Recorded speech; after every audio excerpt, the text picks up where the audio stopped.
Ooh, we doing it, team! What's up, everyone? Hey, if y'all could do me a favor real quick before we get stream started, if you could go and retweet this going live tweet that I've posted in chat. I would really appreciate it. It will help get more of your friends and our friends over to the stream. The more engagement we get on that tweet, the more viewers we get in the streams, and the more we can help people, right, who are trying to pursue their dreams and become successful creators, and we get to be part of their journey. So if y'all could retweet that real quick, I'd really appreciate it.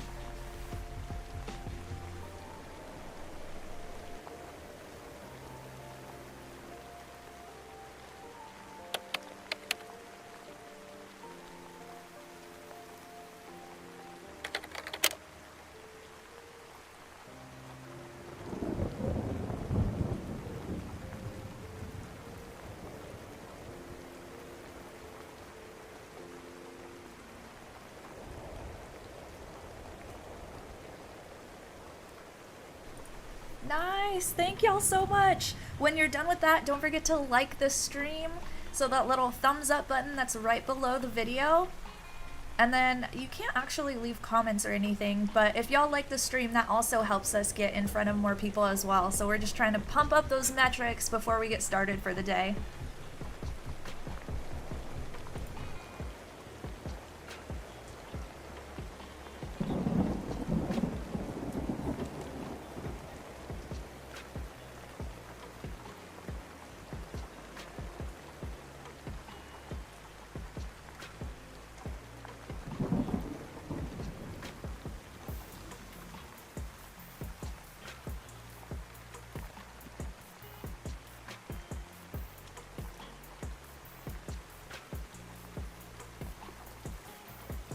Someone disliked? Excuse? Excuse, my dude? Okay, we ready? I love y'all so much. Thank you so much for taking your time and retweeting that tweet and liking the video for me today. Let's freaking do this, baby. Good morning! How y'all doing? Good evening, good afternoon, whatever it is for you. I'm so freaking excited to be here with you today. I love you, bitch. What if I just swear at you all day? I don't think I'm gonna leave this at Ashney Christ up. I feel like that's a little cheesy. What do y'all think about that? Should I leave that up or nah? I don't know how I feel about it. Hi Ivan, hi Megan, hi Nigel, hi FGN, hi Pampa Daddy, hi Crystal, good to see y'all, hi TJ. Hey Arctic, hey, thank you so much, by the way, for showing me that, for some reason my dog is freaking out. I think this thunder is actually scaring him. Come here, baby, it's okay. Come here, oh my god. He's so scared, look at these whale eyes. He's just like... He's very afraid of thunder, so I think he thinks it's real. Oh my god, poor baby. Anytime that it's thundering, he is on my heels. He wants to be exactly where I am. He wants to be on me if possible. It's so sad, poor baby. You're okay, Pumpkin. Mama loves you, baby. Mama loves you. Yeah, Arctic, thank you so much for sending that over. I've been waiting for something from Verified for a long time, so it's really cool to finally get to see the update. Hi Danar, hi Marky, welcome back, baby. Hi Rimpa, hi Cromer, hi Pocket, hi Justin, hi Bobby Lobby. How are y'all doing? It's so good to hang out with you today. So, okay, a couple of things. One, of course, I have a new starting soon screen. I had this super ugly one up forever. This guy. Because I just haven't really had a ton of time to dedicate to upgrading the stream and making things look better for y'all, but I took a couple hours this morning and I made this new intro screen. I'm hoping that over the next couple of weeks I'll be able to make more and more updates, not just to this stream, but of course to the Twitch stream as well and all the other streaming that I'm gonna be doing. So we'll make some changes so we look like actual professionals instead of just I put an image up and it looks like freaking garbage. The second thing is today we're going to be talking about sponsorships. So something I've been doing on TikTok, I've actually had a really good time kind of experimenting with this. Over on TikTok, I have been making these videos talking about sponsorships a little bit. And the Manscaped sponsorship that I'm like in a campaign for right now, I reached out to somebody at Manscaped and asked them if I could bring them streamers if they were interested in that, and they said yes. And so I made this TikTok where I was like, hey, Manscaped wants to sponsor y'all, and we ended up getting like 700 applications for that campaign, and then I sent them over to Manscaped. So I realized that was very successful. I was not expecting like 700 people to be interested in that, especially because really the only place I talked about that was on TikTok. And my TikTok account's super small, so I wasn't expecting it to get a ton of attention. But it did. So I want to keep trying to bring y'all into the opportunities that I get. Any companies that reach out to me, which is a lot right now, by the way, I'm getting tons of offers. Like every single day there's a sponsor in my email wanting to work with us. I want to start bringing y'all into those. Instead of it just being me, I want y'all to be in the campaigns that I'm a part of as well. And just use my, like, the opportunities that I've got for y'all, because there's so many of y'all who you literally just, you need a chance, and that's it. And if you just get like someone to take a chance on you, you'll be able to create something really awesome. I know y'all are creative and you're dedicated. And I know whenever I was small, I felt like all I needed was someone to give me one chance. And Elgato did. I had like 20 average viewers. Elgato gave me a chance. I got to make a YouTube video unboxing the Stream Deck and talking about it. And that was my like first sponsored thing ever. Technically, I guess it was affiliate because they didn't... Wait, did they pay me? They might have actually paid me for that. So it might have actually been genuine sponsorship.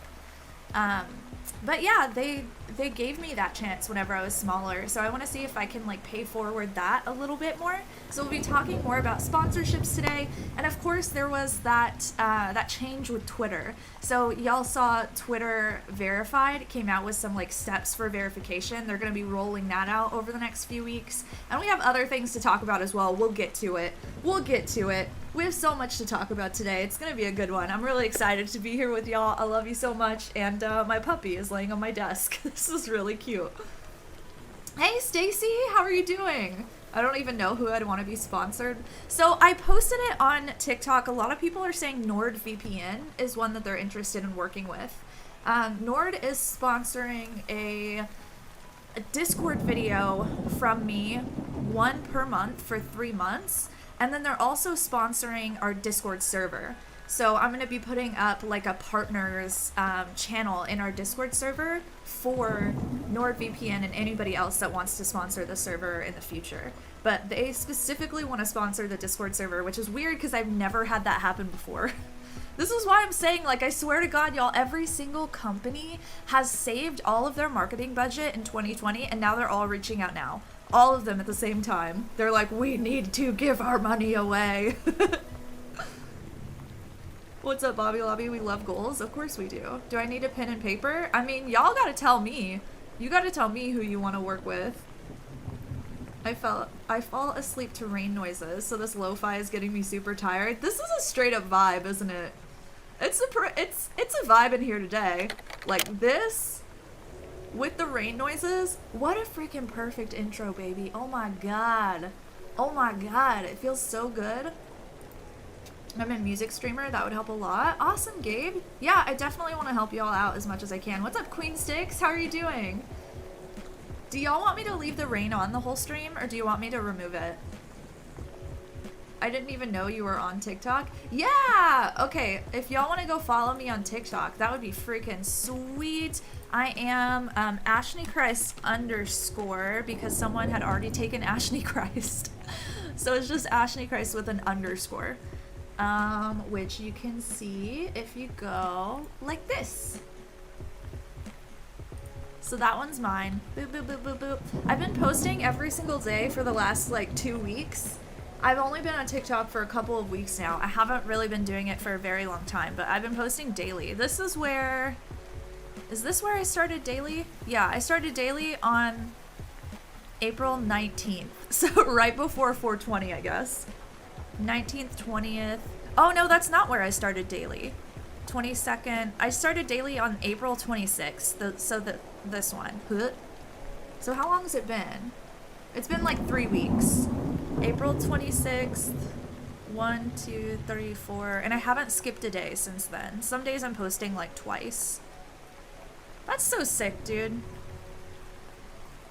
Your girl's doing it. We're growing up. We're growing up, you know? We're getting hip with what the kids want these days, that short form video. It's been really nice though, because whenever I'm creating TikTok videos, I can repost those to Instagram, I can post them on YouTube, and so just the amount of content that I'm able to push out because I've decided to make one of these a day is so easy. And the editing on these takes like almost no time at all. Plus, I just batch film 7 of them on Sundays, which is my content production day anyways, which helps me get like, I'm just done for the week basically, completely done. It's freaking awesome. I love that short form stuff so much. It's great. Grow up, glow up. That's yeah, exactly. Hi Dark, hi TD, hi Omega Zed. I see your TikToks all this. Oh, thank you. Hi SA. Can I get my Discord server sponsored? Yes. Apparently that's actually a thing.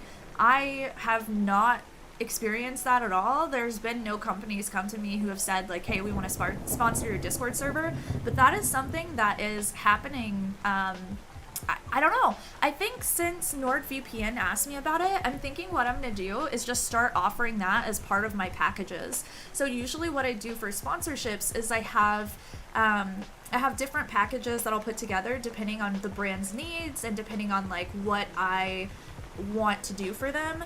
So because I have so many different content platforms, you know, we've got TikTok, Instagram, Twitter, Twitch, YouTube. I feel like I've got the Discord server, my email list. I can really negotiate a lot higher prices from companies because I will promote them in multiple places instead of just like, hey, will you promote us on YouTube? It's sure, but also let's build you a package. I can promote you in lots of spaces and make you, you know, a lot more, get you a lot more saturation for my audience. So it's super cool. I think I'm gonna start offering Discord partnership or doing something that's like, I don't know.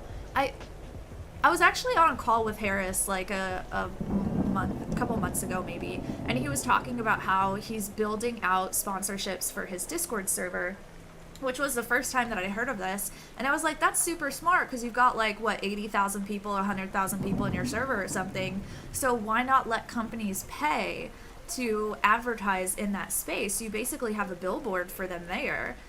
And after NordVPN reached out and offered to do that with my server, now I'm like, maybe we can do this more. Maybe we build like I don't know, maybe we try to, because I haven't really promoted our Discord server at all or tried to grow it that much, but maybe that becomes like one of our growth goals is growing the Discord server and creating this like billboard for streamers. I don't know. If they want it, you know, might as well, I guess. How are you today? I'm really good. I'm pretty freaking chill today. Oh shit. I forgot to take my meds. Oh. Okay, I'll have to do that after stream. Whoops. Aw, thanks, Allie. It's good to see you. How are you doing? How little you and I have ever talked about how much I advise people to check out your content. Aw. Bobby, that's so sweet. Thank you so much. I mean, I'm down to hang out as much as you want. You want to come through? I want to talk? Yeah. Yup, let's do it. Hi, Rody bro. I'm doing really good. Thanks for asking. I'm having a really good day. I'm excited to hang out with y'all and talk a little bit. And then, man, I don't even know what I'm going to do with the rest of my day. Do I have, like, meetings today? I might have meetings today. I feel like I'm forgetting something. No, I don't have meetings. Is there something on Todoist? Why do I feel like I'm forgetting something? I don't even know. Hi, Sparklebutt. How are you doing? Good to see you. I don't know why I thought you streamed on Twitch. Yeah, I stream on both. Exactly what Queen Sticks said. So I don't know that I recommend doing that. Man, because this gets into like contracts and stuff. And okay, here's the thing. For months and months and months, y'all, I have been saying that there is not a reason that Twitch affiliates should not be also streaming on YouTube. Assuming that y'all are also trying to build your platform on YouTube, which I recommend, of course. I do believe it's smart, unless you're a person who's just very anti-YouTube, you don't want to create over there, you don't have to. There's definitely lots of different ways to grow, but figuring out YouTube, I think, is so smart, and it protects you from, you know, running into problems with Twitch if Twitch ends up, the platform going a totally different direction that you don't like, or getting deplatformed from Twitch. Like, they could just delete your content one day, and that's kind of like conspiracy theorist of me to say, but it does happen. There are examples of this, like, who is it, Amaranth recently, who's been decided by Twitch that she's not like brand friendly, so they're removing all ads from her channel. That's crazy. Like, Twitch has the ability to do that to anybody, and so diversification, aside from just like growing your audience and being present in multiple places, is also really smart because it protects you. So something I've been encouraging y'all to do is to reduce the amount of time that you're streaming on Twitch. Do it like 2 or 3 days a week and stream like once a week on YouTube. And what's great about that is YouTube allows you to multi-stream. If I had it set up, I would be multi-streaming right now 100%. I would be growing my brand also on Facebook, also on, I don't even know. I'd probably also be streaming to TikTok. I'd also be streaming like all of these other places. And I believe that that's really freaking smart and really, really important for creators to do. And as an affiliate, you're not exclusive to Twitch as the sole streaming platform that you create on, right? So y'all could be streaming in other places like one day a week, which is awesome because YouTube streaming culture does not require you to stream more than like a day a week, if that. Some channels only go live like once a month, and they do totally fine. So yeah, I've been experimenting going live on YouTube. Also starting, what is today? Thursday? Starting next week, I'm going to be going live daily. So I'm going to be going live at like 11 a.m. and doing kind of like a daily check-in to the industry and just seeing like, what is Twitter talking about today? Is there interpersonal drama that's going on? Do we need to discuss that? Do we need to discuss like how to position yourself on social media so that you don't have to like stick your foot in your mouth? Do we have to talk about like, are there updates from Twitch, like their recent subscriber change? Are there updates from other social media platforms? So I'm going to be going live and just talking about all of that, and those streams will be short. They're only going to be like half an hour or an hour or so, but it'll be really nice to just be able to check into the day with y'all. I'm probably not going to be streaming on Mondays still though, because that's my day off, but I'll be going live just because I'm at my computer anyways, right? Like, it's easy to go live and check into the news because that's what I do every single day anyways. Might as well do it live with y'all. So we're going to start doing that, and for those streams, I'm going to be multi-streaming those to YouTube, TikTok, probably Twitter as well. I'm not entirely sure, like Facebook. Where else is big? Where else should I stream those, y'all? Are there other platforms that y'all are obsessed with that you think it would be cool to have that that presence on? Basically what I want to do is I want to see what happens whenever someone actually multi-streams, because you hear different stuff from different people all the time. Like, Harris will tell you it's not worth it, Devin's going to tell you it's not worth it, other people are going to tell you it is worth it, but it's very rare that that information is coming from someone who has current experience with multi-streaming. So it could be a very smart move for people that are really interested in diversifying themselves. It could actually end up being a really intelligent move with the way that the streaming industry is developing. So we'll see. It might be an experiment that fails. It could totally be a thing that like it doesn't work, and that's fine too, but I want to figure out what is actually genuinely happening with multi-streaming here. MLG, thank you so much for becoming a member of the channel. I really appreciate that. Thank you. The YouTube alerts are delayed, but you should see that alert in a second. Oh, we need to put it there. Okay, we'll see. Didn't Streamlabs start allowing you to stream to TikTok? Did they? I thought they were adding it, but I wasn't sure that they finished that. I need to be more self-disciplined when it comes to doing more and efficiently. Oh my god, Stacy, I'm in this place now. Look at the... You can tell I need to redo these alerts. Those are next, man. Definitely next. But yeah, Stacy, that's kind of what I'm doing, is like, I'm trying to figure out how can I be as efficient as possible with everything that I create. If I make one short form video, I can post that in multiple places and grow views on all of those platforms at the same time. And this all comes from the understanding that I get how people consume content on social media. We are all lazy as freaking heck, right? We're all lazy as heck. We don't want to leave the platforms that we're on. In order to get us to leave the platforms that we're on, we have to know that the place where we're gonna go is gonna be valuable for us, or it has to be our own daily routine. Like for me, I'll start with Twitter and I'll check everything there, and then I'll go over to TikTok and I'll check everything there, and then I'll go over to Insta, check everything there, and then to YouTube and check everything there.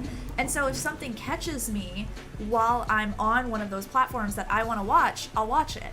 And if I see it again on another platform, it doesn't really matter. I'm not like upset or anything. It doesn't tick me off. It's very rare that that actually even happens because the way algorithms serve you stuff, right? So what I'm essentially doing is I'm creating content for y'all to consume at any place that you want to consume it.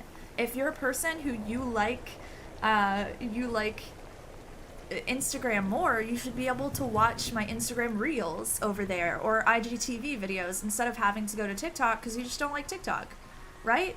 Like, I want to allow y'all to consume stuff how you want it. There's a freaking reason that Gary Vee does this. Okay, so I'm essentially just doing what Gary Vee does and I'm saturating everything. I'm trying to figure out how much mileage can I get out of every piece that I create, and ultimately, is it smart to do that? Because maybe all of these experiments show me that it isn't. Hi Tony, how are you doing? Aw, MLG, thank you so much! I really appreciate you supporting me and the YouTube channel and our community. It definitely helps. I hope that you enjoy your emotes, which, by the way, when y'all become a member on YouTube, this is really freaking cute. If you comment on my YouTube videos, you can comment our emotes on the YouTube videos. So that's an immediate way for me to be able to see, like, oh, this is a subscriber, and for other people to be able to tell that you're a subscriber too, or a member as well. Isn't that cute? I freaking love that. Streamlabs OBS just added TikTok streaming. Oh, really, my friend? Well. Uh-oh. How do I do this? How can I add this? Can I add it right now? That'd be so sick. Whenever we start doing the morning streams, I'll do the... Oh, big boy. I'll do the TikTok streaming. I'll multi-stream. Aw, Blue, thank you. You don't have to do that. I know you sub on Twitch as well, and it's expensive for you. Come on, Canada, what the heck? I love you, Blue. How are you doing today? It's good to see you. Can you do it in OBS Studio? Like live stream to TikTok from OBS Studio? I don't think so, because I think TikTok you have to find your RTMP. But not everybody can do that because TikTok hasn't rolled that feature out to everyone. So some people can get their RTMP, which is like some information that you have to put in, like your stream key and a link, I believe, that you have to put into your broadcasting software in order to stream directly to TikTok. But there are some things like Lula is a platform I found recently that a lot of TikTok streamers will use because you can go live to like TikTok, Instagram, and some other places at the same time. Did I call you big boy? No, my dog. He is very afraid of storms. So like any thunder, rain, any of that, he freaks out super hard. And I have this rain sound going. I didn't think that he would think that it was real. But he does, and so he climbed up on my lap because he needs comfort. It's so sad. TikTok doesn't have the key, I think. Yeah, they don't. Some people have a RTMP, so some people can stream from like regular OBS to TikTok, but not everybody has it yet. I'm hoping that they roll it out to more people. But most platforms that you use to stream to TikTok, you actually have to, like, they figure out RTMP for you or something. I'm not entirely sure how they do it. Oh, you can definitely get sponsored as an affiliate, Mitchie. Facebook and YouTube has stream keys. Nice. TikTok hasn't given the ability to everyone yet, but there's a site a few people have been using. Yeah, Lula. They usually use Lula. I think I'm going to start using Restream and just see if I like it. I know they also have a broadcast software too, but come on. Am I going to have to get rid of this beautiful intro starting soon screen now? I don't think so. Can I use this with Restream? I better be able to. What's up, Foxanne? Good to see you. Aw, of course. I'm 100%. I'm like thrilled to be part of your journey. I really appreciate that. Another Twitch partner tipping his toes into YouTube streaming is Christopher Odd. He had a video about it on his YouTube, how it makes sense for him in the long run. That's awesome. I'm glad more people are trying it. They definitely should. They should be experimenting with it. I saw something, it was like a video that Harris made recently where he said, oh, it was a short. He said Twitch is gonna die because he believes that all platforms are going to offer live streaming and that Twitch is going to become obsolete because all they offer is live streaming. Which I have some feelings about that, but I'm going to have to make a video that's like calling Harris out. Ooh. The drama. Ooh. What's up, Revac? Good to see you. Aw, I'm really excited to have you here. How's it going? Have Restream sponsor and use it for content? That would be really smart. I should definitely reach out to them for that. Facebook multi-stream was weird and didn't work for me. You multi-streamed to Facebook and other places? Does Facebook have a multi-stream feature? Or did you use something else for that roleplay? Hi, Lance! I'm proud that my channel got approached by Raid. That's how you know you made it. I had to turn them down though, not a good fit for the community. Yeah, Raid has like ridiculous amounts of money. They're actually, because of the type of integration that they are, it's like they want you to play on stream for like 2 hours and then get your community to play it as well. And if your community plays past the tutorial, that's considered like a download. And if you can do that, I think like 55 times your payout increases to like $1,000 or something. And what's really cool about that is that's really accessible for smaller content creators. So they have a base price, which depending on the size of your channel can be like $100 or it could be like $5,000. But then you also get paid for the amount of people who download. So it's actually a really good integration for smaller channels because all they require is for your community to do something for free, which is awesome. And the game is kind of fun. It's not a fit for everybody, but it's a really, really good intro one. You actually gonna help us though? Oh yeah, absolutely, Trenton. Yeah, so I posted a TikTok. You can also view this on YouTube actually. If you watch my most recent YouTube shorts, I show y'all the companies that I'm working with right now. So what I'm curious about is which one of those companies y'all are interested in working with. And depending on what everybody says, I'll make a campaign for that specific company. So to figure out those companies though, you have to go watch the short, or you can also watch it on TikTok or Instagram if that's more your jam. But yeah, I've already done this once. I did this once for Manscaped. We're just gonna do it again. And again and again and again. Basically starting an agency. What do you mean by you're gonna get us sponsored and how are you gonna do? Oh, Nigel, exactly. So what I just said basically. What I do is, and I've only done this once, so I'm super new to this. I'm not like, I'm still learning the process. I'm still trying to figure out how I can make it better and how I can make it how I can have a little bit more control over this process. But last time what I did was Manscaped reached out to me about doing a campaign with them, and they and I asked them if they wanted me to bring them streamers because I know a lot of people, so why not, right? And they said yeah. And so I created a TikTok that was just a little short video about how Manscaped wants to sponsor people. And I got like 700 people apply to this Manscaped sponsorship. And then I sent all that information over to Manscaped. They're looking through it to decide who they want to work with.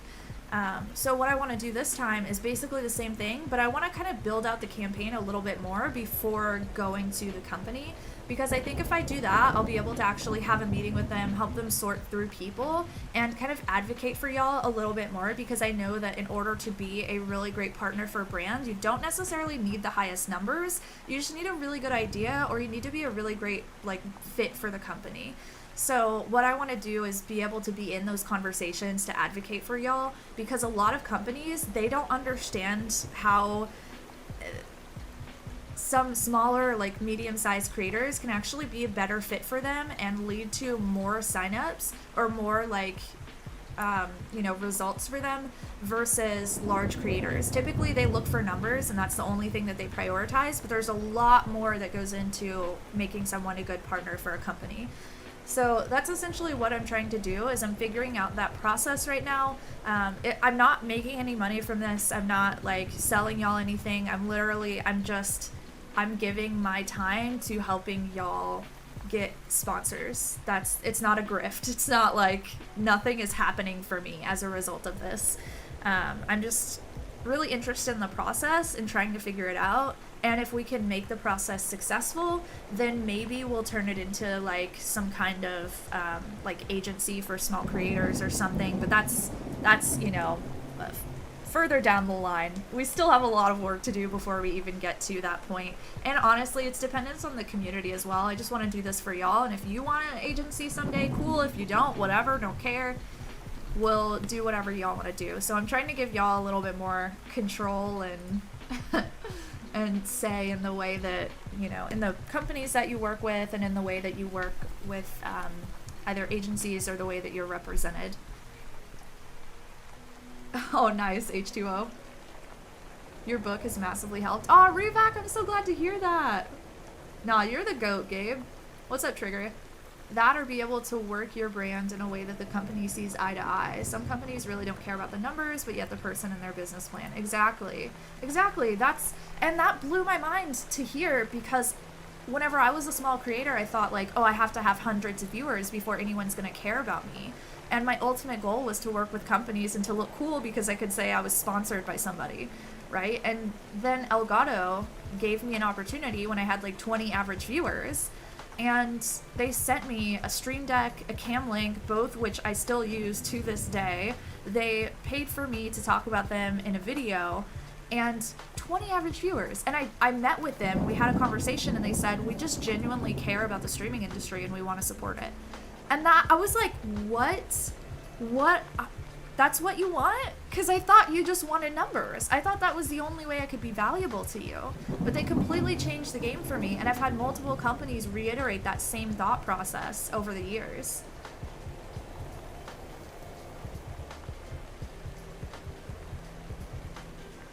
Aw, cool, Lance. Yeah, definitely happy to help. There's a team that set up something like that, a small company or agency that helps streamers find devs to work with. Oh, that's cool. Oh, is that Keymailer? I think that's Keymailer, but it mostly pertains to games. Yeah, what's up, Chicken? What's up, Holmes? What kind of camera do you use? I have a Canon EOS M50 with a Sigma 16mm f-stop 1.8 lens. I hope I could get there one day. Absolutely. I think it's doable for everybody that wants it. But I have a like kind of divisive view on streaming and content creation that not everybody shares, which is that I really think if you want it, you can not become the most successful creator, but you can become a level of successful that can help you achieve whatever you want to achieve, whether that's like going full time. You can do all of these things a lot earlier than y'all think.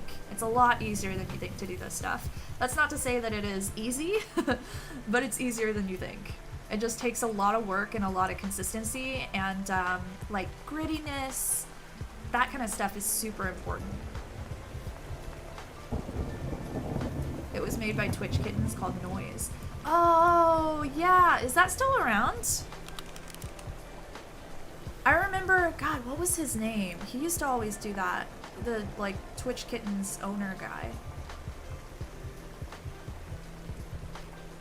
Yeah, this is cool. This is essentially what we want to do, but like our own community.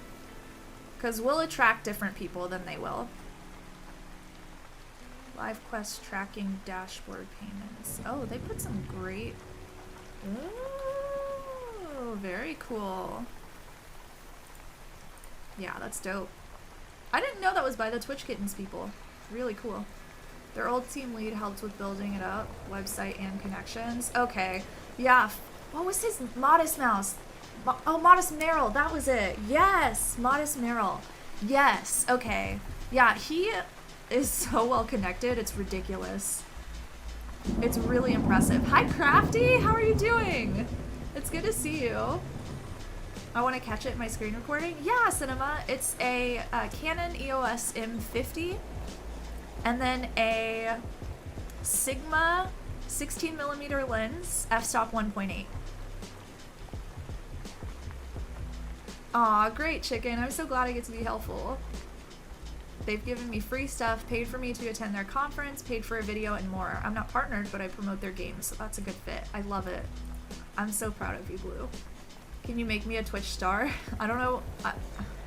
I don't like the idea, like, it's really important to me that y'all feel like hope and you feel like you can achieve the things that you want to achieve, but that we're realistic about those achievements and those goals. Because if I say y'all will just all become famous and you'll be a Twitch star, like that's misleading.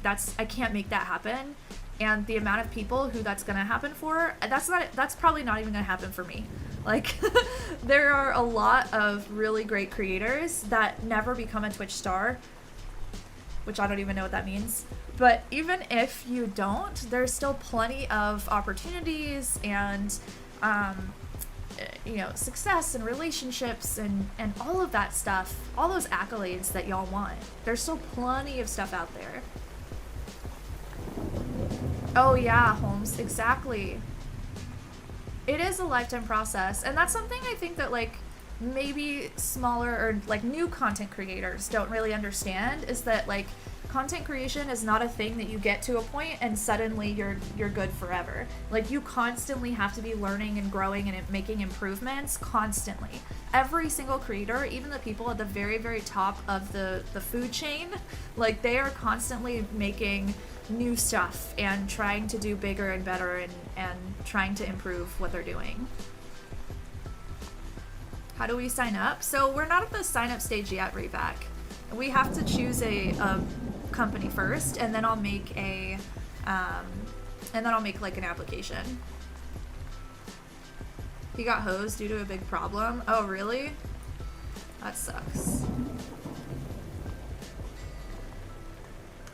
Aw, Mitchie, that's great! Congratulations! I'm so happy for you. Hell yeah! Oh my god, that is what's up. Dude, I promise, it is like those days where you don't want to go live when you have one of the best streams. It's so annoying. You're like, oh god, I don't want to do it today. I'm just gonna do it. You know what? I'm just gonna do it because I know, because Ashley says, stay consistent, be gritty. I'm just gonna do it.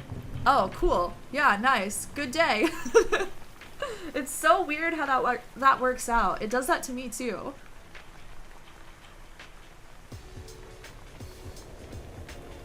Yeah, Goof, totally. Traditional broadcasting was the same.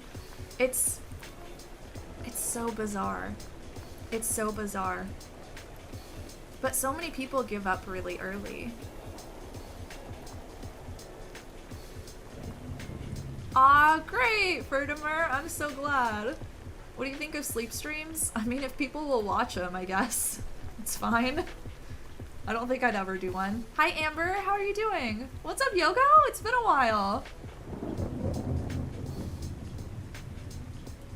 Yeah, of course, Revac. People see people blow up and it's not the reality. Chances are they put work in and the work is on the back end. Yeah, you don't see a lot of the stuff that people have to do because it's like behind the scenes, right? There's so much stuff that, man, there's so much stuff to being a creator.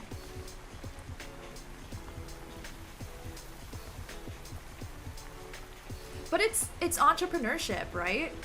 It's the same as like if you're building a business, same thing as being a content creator.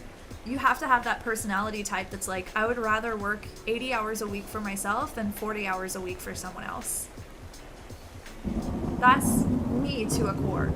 I hated working 9-to-5 jobs because it just felt like I was building someone else's dream and totally ignoring my own. And I felt like I could do better than my bosses, which now that I know more about like being a boss, it is not that easy.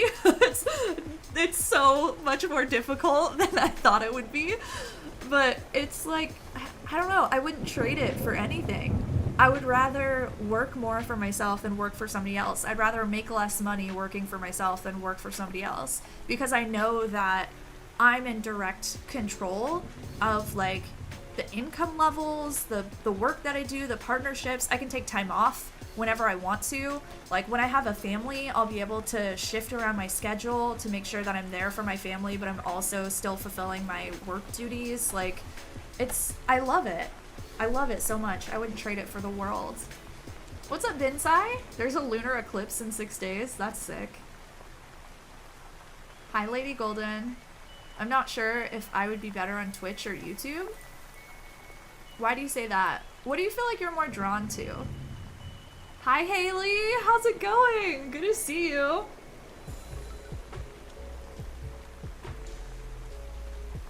Yes, FGN, exactly. Oh my god. Yes. Oh my god. I see my entrepreneurs in the chat. I see y'all. I see y'all. Okay. It me. Reflected back at myself. Yeah, exactly. Even when I was working 16 hours to another job, I still wanted to invest more time in my own career. Yeah, quirky. Exactly. Like, I love... Man, I don't know what I love being in control, and which sounds like super controlling. I'm not like that at all, but I love the idea. Maybe it's the creativity that I like. Like I can do whatever I feel like doing to make money and pay the bills, and I can make, like, if I want to, if I really want to decrease all of my work and I just want to coast and have enough money to pay the bills, I can do that. If I want to make like $25,000 a month, I can do that. It's so cool. And I get to take all the time off that, like, I can't rave about it enough. I really can't, because it just feels like such a perfect fit for me. Go to Trello and do the cake. Oh, I do need to go to Trello. You are right. Do you believe owning a Discord is a supplement, or you don't necessarily have to run one? You don't have to do anything that you don't want to do, chicken, but I will say having a Discord is smart, especially because sponsors now are looking to sponsor Discord servers, apparently. Something that I'm learning. My biggest issue is developing a brand across platforms. I just don't have that creative mind to make short content, so the struggle can be real. I really think everyone is creative, man. People say they're not creative. I really think, like, human beings we're here to create. We're naturally creative beings. If you think that, like, you're not creative, I really think that's like a story that we tell ourselves, because creativity is like a muscle that we just don't flex enough. I need to read more books on creativity. Creativity is really just like play, right? It's be playful, have fun with stuff. So as long as we like approach stuff with that intention, is let's just play, let's just have fun. Anybody can be creative, right? Am I wrong here? I could be wrong. Have more, oh, that's a good one too, Goof. Have more flexibility to invest in others with that control to help their success. Yes. Yes, that was a huge thing for me, was like, I love the idea of, because I see people all the time who are super passionate, I want to be able to give people jobs that are passionate about that thing, right? Like the reason I created Stream Coach is because I saw two problems. I saw streamers who loved helping others, who needed to make money, and I saw people who wanted to be streamers who needed help, who just wanted to sit down one-on-one because that's either the best way that they learn or they feel more confident after speaking to somebody. Not everybody has this need, but like some people have a need for a coach. And Stream Coach is such a perfect solution for those two problems. Allow people that need the help to pay people who want to give the help, and then everybody benefits. So like I love that part of it, and I want to do that multiple times. I want to have lots of businesses that do that for people. Good, Ben, I'm glad. I started years ago on YouTube. Have you been creating YouTube videos for years, Golden? Or did you just start and then you kind of stopped? Have you got thunderstorms? No, AK, I don't have thunderstorms. I'm using a website called Noisely.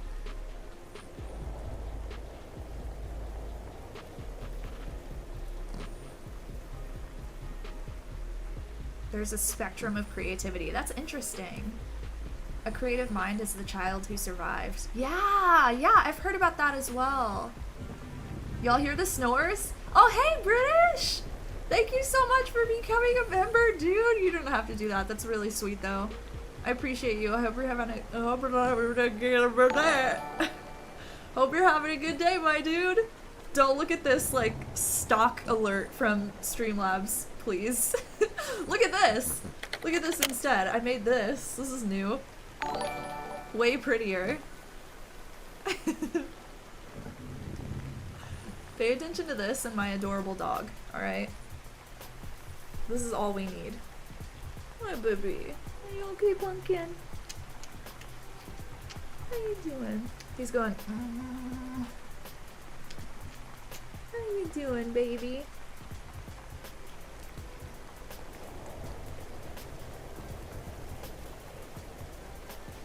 You look like such a potato. Oh my god, you're so cute. Why are you so freaking cute? You freaking chunky little lump. Are you a chunky lump? Yes, you are. I'm just gonna hold him like this. You have two puppers? Yeah. This is Theo. This is my Cavalier King Charles Spaniel. I said his name, so he's like, what?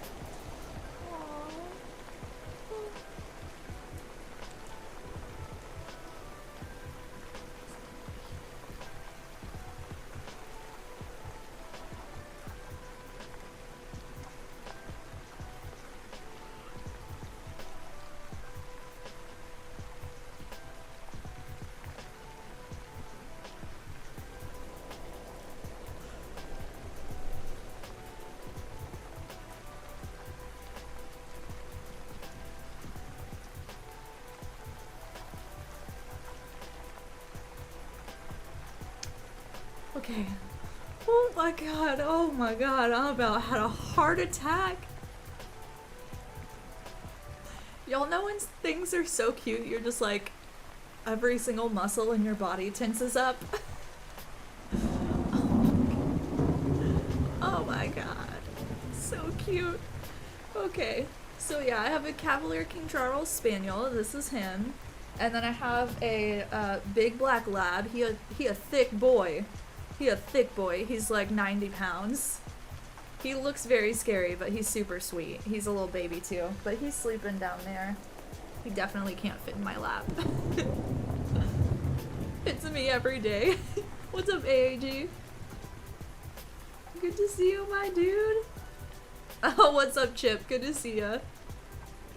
The sleepy face, man.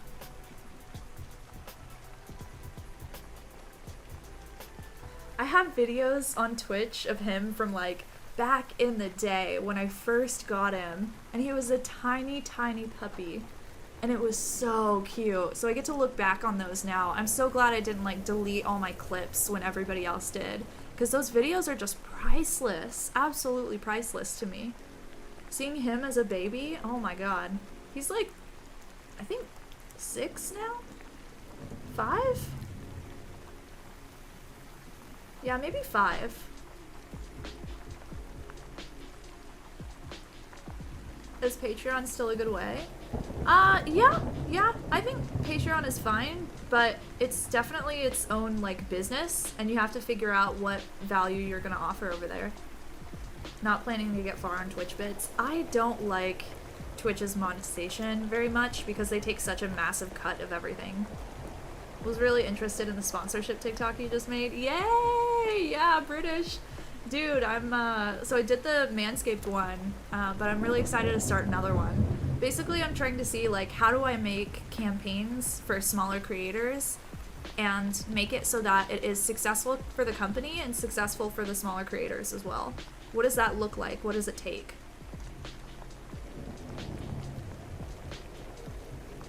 Is the Secret Lab chair all hype, or are they actually good? I got this one for free. I think back when I got it, I probably would have paid the like $300 or $400, however much it costs for it, but I would not pay for a gaming chair now. They're just, honestly, I've had this for so long, I constantly have to like readjust myself, and it could just be that my sitting posture is horrible, but I don't know, I don't find them super comfortable. I'm like looking all over it now, I'm like, how comfortable is this thing? I don't know, I think it could be better. I feel like I just want to stream with like this giant plush Gucci ass armchair. Just something like bougie, thick, you know? I kind of want to stream in one of those. One that I can lay down in, it's so huge. Bela, hey! How are you doing? It's so good to see you. I saw you started, what did you start recently? Was it short videos you started doing, or was it YouTube? Hi, Pause Cat. I'm very interested in Koji. Yeah? Koji's great. They've been fantastic to me. Be better off with an ergonomic. I haven't tried an ergonomic, so I can't say for sure, but they might be better, although I could just be going with the trend again, because I was going with the trend when I got this thing. Have this idea of an agency boutique that can support smaller creators through group buying power. Is that similar to how you're approaching these sponsorship opportunities? Yeah, that's exactly it, Goof. That's exactly it. If you want to email me, we can talk more about it. I'll need like partners and, you know, staff and stuff for this someday, assuming it stays around. It might not. My mesh office chair is a godsend. Yeah? I'd love to have the gaming chair with the bunny ears. I know, this one does kind of have bunny ears. I was about to meow and then I was like, that doesn't make sense. What? I just got a Secret Lab. It's very... Oh shoot, where did it go? Good, but if you're gonna spend that money, just invest in Herman Miller. Yeah, I could see that. Gaming chairs are awful if you're a bigger set person. Zero padding. Yeah. You gotta get a beanbag chair? Okay. Just a giant beanbag. You got it.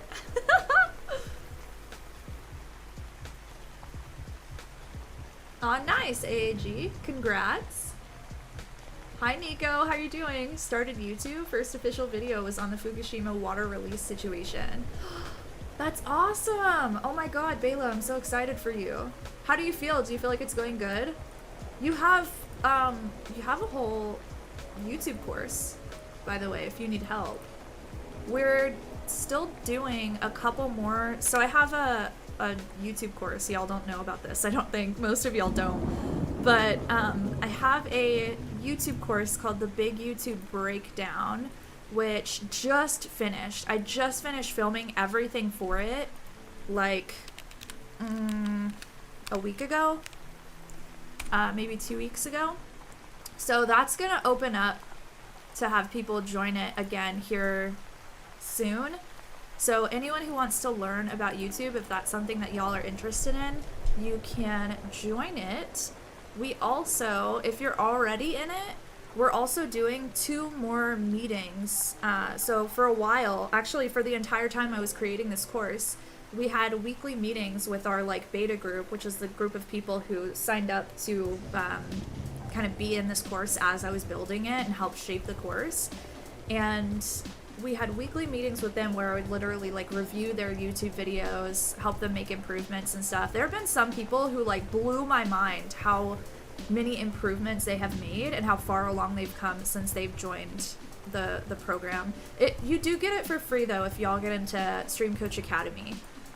If you're not interested in Stream Coach Academy though, you can buy the YouTube course by itself. It's not opened up quite yet, but I can show you the curriculum if you want to see like how freaking huge it is. This is a huge course. Okay, check this out. This course took me like 6 months to build. It's so huge.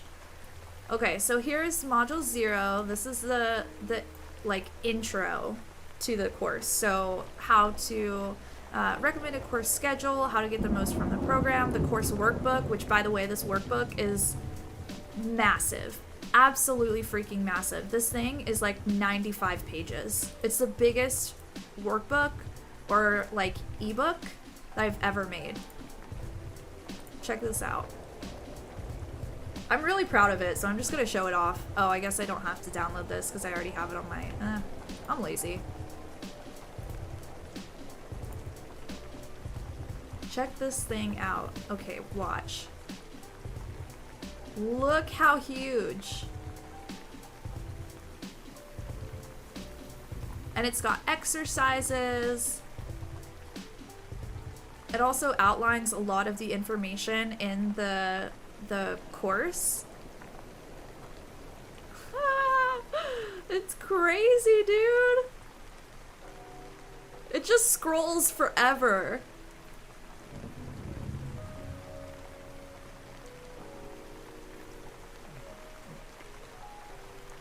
Forever and ever and ever.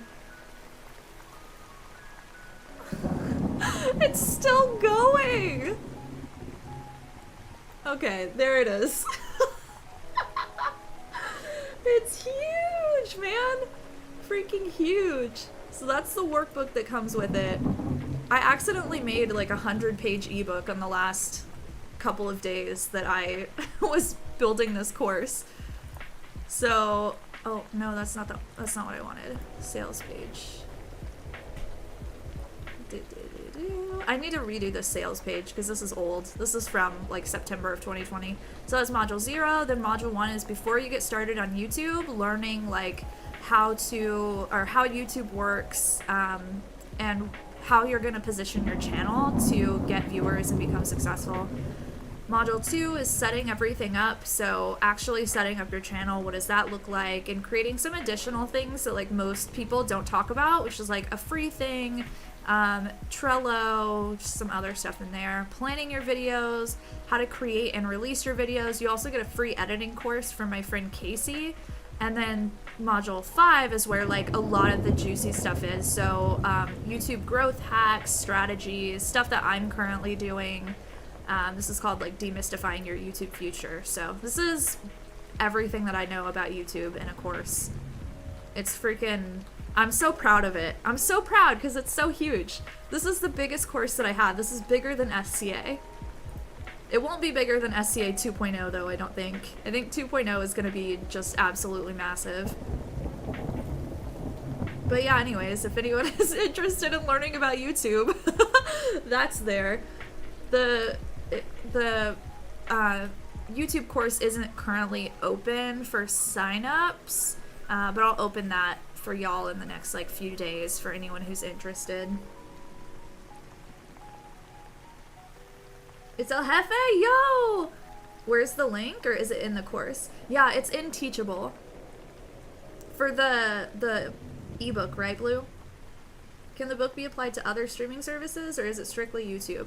So this whole course is strictly YouTube. There is a lot of information in here that you can apply to other platforms, but this is like I love how this is just so beautifully positioned. Oh my god, hello? Anyways, yeah, so this is all for YouTube. I've also got a Twitter course, which I need to go through and probably update the information in here, because this one is, you can tell this is like one of my smallest courses. But this one's super good. There are people who have used this one and they've actually been like, they've been growing their Twitter accounts really well. This one gets really, really, really good results. They all get good results, but this one is like obscene. And then, of course, we have like SCA, which I'm about to go through. I'm actually working on the 2.0 content for SCA right now. This is like the first iteration. This is our 1.0 content, but we're going to be doing 2.0 soon, which is going to be way bigger. And like I said, if you get into SCA, you also get the YouTube course and the Twitter course for free. But if you're not interested in like becoming a streamer, learning how to blah, blah, blah, do all the streaming stuff, then you can just get, you know, the YouTube or even the Twitter course, depending on what y'all's interests are. I created something basically for everybody. Twitter course is so good. Yo, thank you. How much do they cost? I think the YouTube one is like, okay, here's the thing. I'm in it for the memes, honestly, so I made payment plans that are all like $69 a month. So what you can do is, I think it's like $69 a month for the YouTube course or the Twitter course, and I think that's for like 3 months.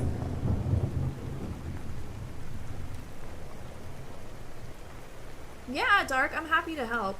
I'll probably be doing like, what is it? Like, not secret live streams, but live streams only for the people who are in those courses, and just like helping y'all with your content through those streams. Private streams. There we go. Private streams. Depending on my schedule.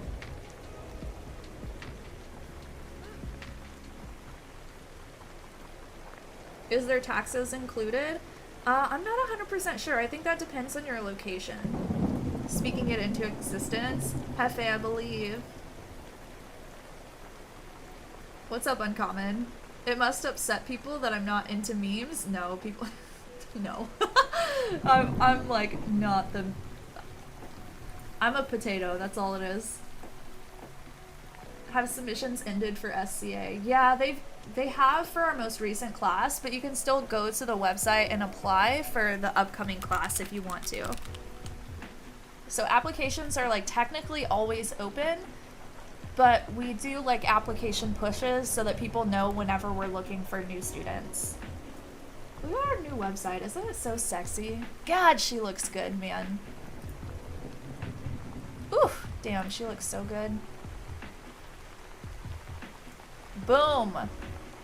My hair looks good there too. Dude, I'm okay with that. It's not like too done, but it looks like I took care of it. Go girl. So good. Yeah, sure, Chip. What's up, Caffeine? How are you doing? Bye, AAG. The next course will start late July / early August. Nice. Take that website out to a nice dinner because of how sexy she is? You bet. Is it only for English speakers? It is all in English, Haley. So it might be difficult if that's not... it might be difficult if you can't fluently speak or like understand English. I'd love to get translations someday, but I don't, you know, that it might be a while until I'm able to make that happen. For the financially challenged person, is there a way where we could pay smaller increments? Sure, yeah, Mitchie. If you want to email me to get that figured out, I'm 100% happy to help out with that. I definitely want my courses, like all of my material, to be as accessible as possible. Something that we've really been trying to figure out with SCA over the, literally y'all, since we started SCA, which was like November of 2019, we have been in this place where we're like, okay, obviously SCA is not accessible for everybody. It does have a relatively high price tag. We did create payment plans to make it more accessible, but it's still not for everyone. So we have a product idea that we're going to be getting into probably early next year, if I had to put a timeline on it, that is going to solve that problem for people who just don't have the ability to invest into something huge like SCA. But that's, you know, that's not coming until probably next year, more than likely. But yeah, I'm always down to like talk stuff out if y'all need help with payments, or if you need to create different payment plans or whatever. I always want to be as accommodating as I can of that stuff. I'm just, oh man, there are so many people who create courses who would just like punch themselves in the face if they knew that I did that. Because so many course creators are like, no, value yourself super high and make, like, become a, what was it? Like, become a luxury brand and charge thousands of dollars and all this stuff. And I'm like, I just don't, it just doesn't feel right. There are some people who create courses to like help new coaches, and their thing is making new coaches charge their clients like $1,000 to work with them. And that just blows my mind. I'm like, you are a new coach. Why are you charging people $1,000 or like $2,000 or $3,000 to work with you? That feels like not very ethical.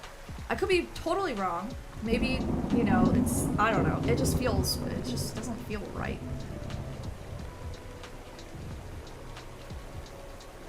Hey Luna, how's it going? It's good to see you. I'm doing really good. We're just chilling today, you know, just hanging out. Oh, nice, Spawn. Congrats. Sure, Mitchie. Yeah, I'm down to help as much as I can. We're here to help people, not suck money out of people. Exactly. If y'all see British Brat in chat, he's one of our prefects. He's one of our prefects in SCA, so he's kind of like that position between a student and a coach. He's a student who has actually gone through the program. He also runs social media for the Stream Coach brand, which is pretty cool. He's our prefects. Oh, Jesus. What's up, Mystic Bite? How are you doing? How embarrassing. Pre-sex, really? Really? I'd definitely be interested if you got new course plans out next year. I'd love to sign up to SCA, but I just don't have the funds for that. Oh, totally, Crafty. Yeah, a lot of people have that same problem. So I'm gonna be, yeah, we'll have something. We are working on something for people who have, you know, less disposable income. Hi, Game. What's up, Game Dev? How are you doing? Mr. Foreplay? We should just... Okay, anytime British Brat is in chat, I want you to call him Mr. Foreplay. Okay? Mr. Foreplay.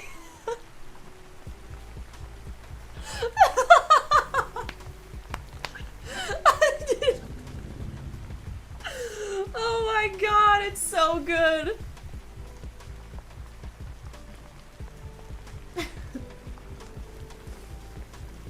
Did Ashley already talk about getting sponsors? We did, but I'm happy to talk about it again. Why do I get shit on every time? Aw, Mr. Foreplay, are your feelings hurt? It's background sounds, Game Dev. Yeah, my email is ashleykreist@gmail.com.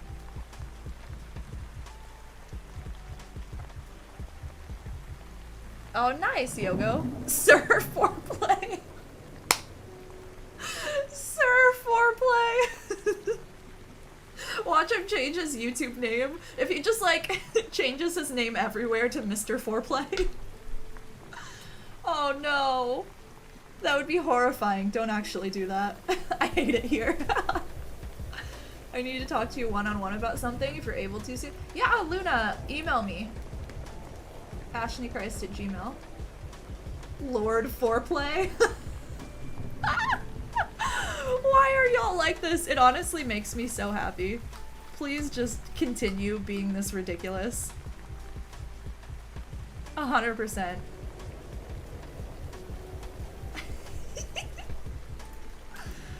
Oh, Jesus. It's actually raining. Oh, I'm so jealous. What the heck? I'll change the Discord nickname in SCA. Lord Foreplay. What was talked about in regards to sponsorships? Okay. So, Hefe, there's an experiment that I ran over on TikTok where I made a little TikTok video. Oh, I'm gonna check this one actually. I made a little TikTok video talking about how I had asked Manscaped if they wanted me to bring them streamers to sponsor, and they said yeah. And so I made a video where I was like, hey, if any streamers out there are interested in working with Manscaped, just go fill out this form. I'm going to take all of y'all's information back to them, and they're gonna they're gonna decide who they want to work with. So some of y'all can get sponsored. So there were like 700 applications for that, which I was not expecting at all. It like hit the algorithm, I guess, on TikTok. Something happened, lots of people saw it. And so what I want to do is I just want to do that again. If people are interested in getting involved in the companies that I'm working with, like, why not, right? If these companies want to work with me, I can do something that's like, hey, here's all these other people, or hey, here's my team, like, take them, sponsor them too. So what I'm trying to do is get y'all involved, or invite y'all into all of these campaigns that I'm doing. So I posted a TikTok, an Instagram reel, and a YouTube short, so you can watch this on any of those platforms wherever you want, of the companies that I'm currently working with. These change all the time because I'm getting emails from companies every single freaking day. But if you want to go and see the companies, you can go watch one of those, whatever platform you want, and let me know who you want to work with. And then based on what everyone says, I'm going to create some kind of campaign. I'll reach out to those people. I'll make another application for y'all, and you can sign up if you're interested in it. So I'm just gonna do that a few times and see what happens. If it's something that eventually it turns into like us having an agency where y'all like have a say in the companies that you work with, and you know, like we get to like package streamers together to build campaigns for people, that would be cool. If not, you know, no big deal. But I'm not like making money from this or anything. I'm not like, I literally gain nothing by doing this. It's just something that I'm doing to help y'all out. So yeah, that's how it works. That's what we're doing. I always post them on TikTok, Instagram Reels, and YouTube. Sometimes Instagram Reels, not always, because I had the 60-second Reels for a while, and now I just have the 30-second Reels again, so I can't always post it over there, but they'll always be on TikTok and YouTube. So make sure that you're subscribed here on YouTube if you haven't been subscribed already, and make sure that you're following me over on TikTok if that's a platform that you enjoy as well, so that you can see whenever I launch new ones. I might also send out emails and stuff, I don't know. It depends. I don't think I'll do that for everyone, it just depends on the campaign. What do you typically look for in an ideal SCA applicant? Ooh, good question, Crystal. Do we have to follow your Twitter to do it? Can we do, yeah, you can do everything from YouTube, Mr. Red. Oh my god, Chip, I swear. Chip, I'm gonna turn you into a chocolate chip is what I'm gonna do. You better freaking watch out. Hi Punchy, how's it going? How was I not following you on the talk? Aw, you're good. No worries. So, Crystal, we typically look for a level of experience with streaming. So we don't want to work with people who are like brand new, because we think that there are just some things that you have to figure out first before you get into SCA. SCA is kind of like the step after you've gotten your gear, you've tried out streaming a little bit, and you feel relatively comfortable with it. But you're at this place where you're like, I just don't know how to grow. I don't know why I'm not growing. What am I doing wrong? How do I build a community? How do I like market myself, brand myself, all that kind of stuff. So that's where SCA fits in. It's definitely not for absolutely new streamers. Absolutely new streamers, we tend to recommend go check out like all of the free content to get set up and get started. But once you've gotten started and you've decided, yes, this is something that I enjoy, I'm dedicated to this, I want to pursue this, then SCA is usually a fit for people in that space. We don't really look for like any specific viewership levels or follow levels or anything like that. We just want to make sure that you're at a point in your journey where you're ready for the information that we're going to give you, and it's not going to be like totally useless or good information but at the wrong time. Mr. Foreplay got 20k followers on the talk. Yes, he does. Dude, Mr. Foreplay is so good. People are gonna be so confused at this, and I love it. Would you say numbers matter when applying? I feel too below average to apply for opportunities, but I don't know if that's more harmful than applying and being turned down. Crafty, do you mean to sponsors or to SCA? Okay, Luna, I'll check them after stream. Or maybe tomorrow morning. Oh, thank you, Shiny, I appreciate that. Better than a foreplay chip? What the fuck? Yeah, of course, Crystal. Yogo, you're silly. We've taken huge creators and tiny creators. Yeah. Very much so. It's not so much like, it's not a matter of how many viewers or how successful you are, anything like that. In terms of sponsors? Oh yeah, okay, Crafty. So, let's see, where was it? Would you say numbers matter when applying? It definitely depends on the company you're applying for and the campaign that you want to build with them. So numbers are definitely one thing that can make you valuable as a partner with the company, but it's not the only thing. There are other ways to be valuable or to help them, right? It could be as easy as you have a really creative, interesting, weird idea, and they want to use that in like their marketing efforts to generate more awareness of their product. It can be that simple. Like, content creators massively undervalue the work that they do. Like, when you're making videos and you're streaming and you're making social media posts and stuff, there are people at companies, that's their whole job. That's their whole job. And a company is paying them $50,000, $60,000, $70,000 a year, $100,000 a year, depending on who you work for. Like, that is huge. Even just the fact that you're making the content itself is something that has value. And if you can, in addition to, bring other things to it, like you've got connections, or you have business experience, or you've got an idea for them, or you've got numbers, those are other ways that you can make yourself more valuable too. But just because you don't have numbers doesn't mean that you're not valuable to them as a company.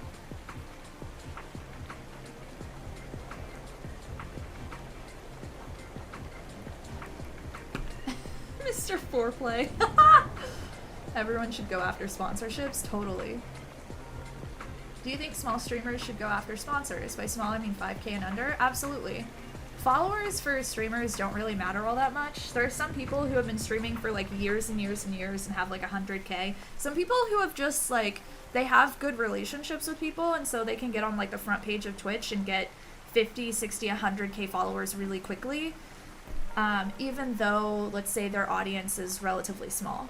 So follow numbers don't really matter all that much. What you want to look for is you want to look at viewership numbers and the engagement of the audience, like how happy people are, or I guess the tone of the community, the level of trust that they have in the creator. That is way more important versus follower numbers. In general, numbers are good. You can bring those to companies, but it's not the only way.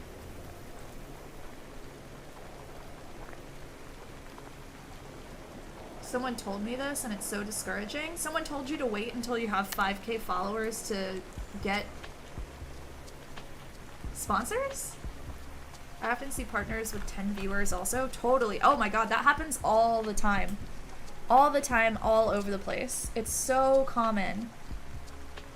Because it's like, after you get partnered, if your whole thing is doing this like partner push and oh my god, so much hype, we're about to get partnered, if that is such a huge part of your identity, but you don't also offer like obscene value to people during that to get them to stay after you get partnered, anytime that you get like a promotion in this industry, basically you're gonna get some more awareness of your community and your content, so you'll get additional viewers, whether it's from like working with a company or getting a check mark somewhere or whatever. Like, all of the time, every time that happens, you're gonna get people who are like, yeah, so cool, like I want to be around this person because they've got this level of success now, and yeah, awesome. But you have to have a plan for growth beyond just the accolades that you get. And so what happens with a lot of partners is they think like the check mark unlocks this level of community for them, but they haven't figured out really how to provide really great, like, dense value for an audience beyond just kind of existing. It's really, really important. And value can change too. Like, y'all don't have to be doing the same thing forever.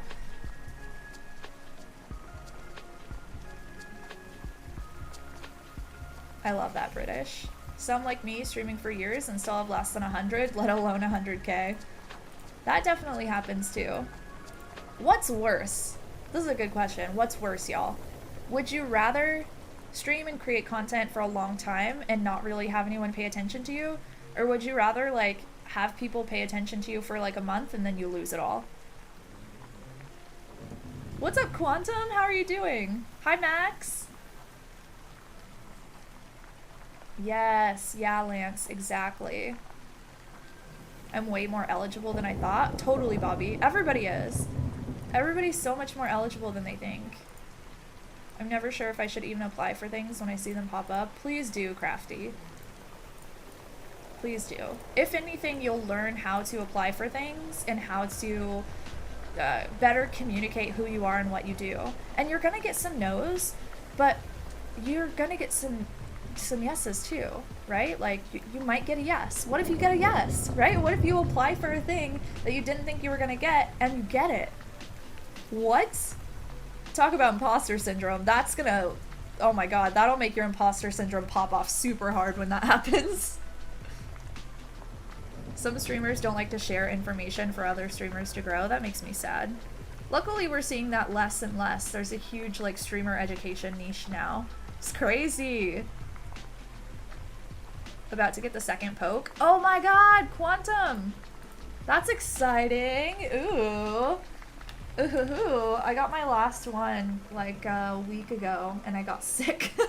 I fell asleep, like, all day the day after I got it.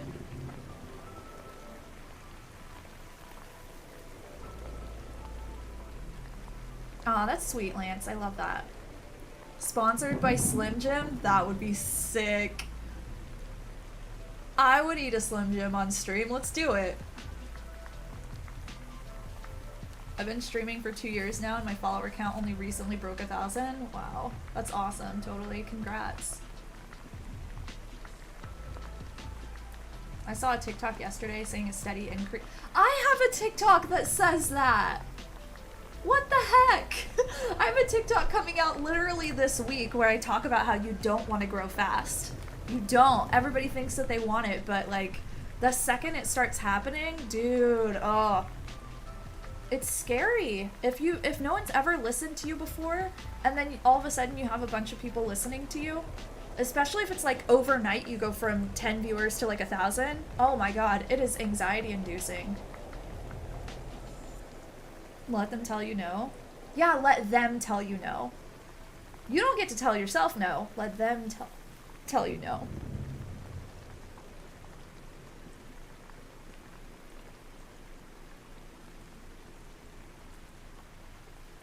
Aw, nice, Quantum. What's up, Dareal? How can I boost my Twitter account without promotion? Tweet every single day and interact with other people. It's that's really the only way. I'm not gonna give any like sleazy, gross Twitter growth tips. That's just not me. That's not my style. There's lots of, in my opinion, like bad strategies for how you can grow on social media. I really think growing on social media is just a matter of being social. Just interact with people and post stuff that's shareable. Aw, Spawn, thank you so much. That's so sweet. I really appreciate that. Thanks, BB. I want to get sponsored by D&D Beyond. That would be super freaking cool.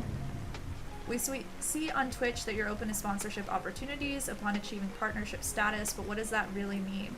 Oh, so Twitch has a bounty board. I don't know if they allow like non-partners into this, but I know with partners they have a bounty board where you can get like sponsorships that are actually on the Twitch platform. There are some games that will advertise there. And so you can get payouts and partnerships and stuff with companies through that bounty board.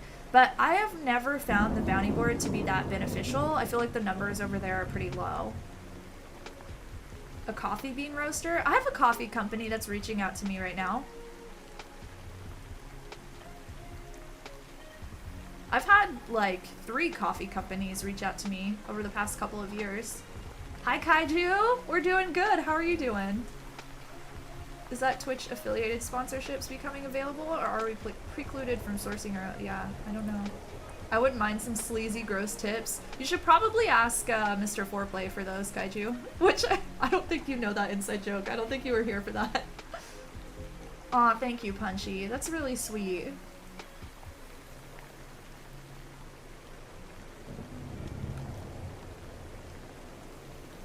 Aw, Crafty, that's sad. Yeah, Jay Feeney. That happens a lot.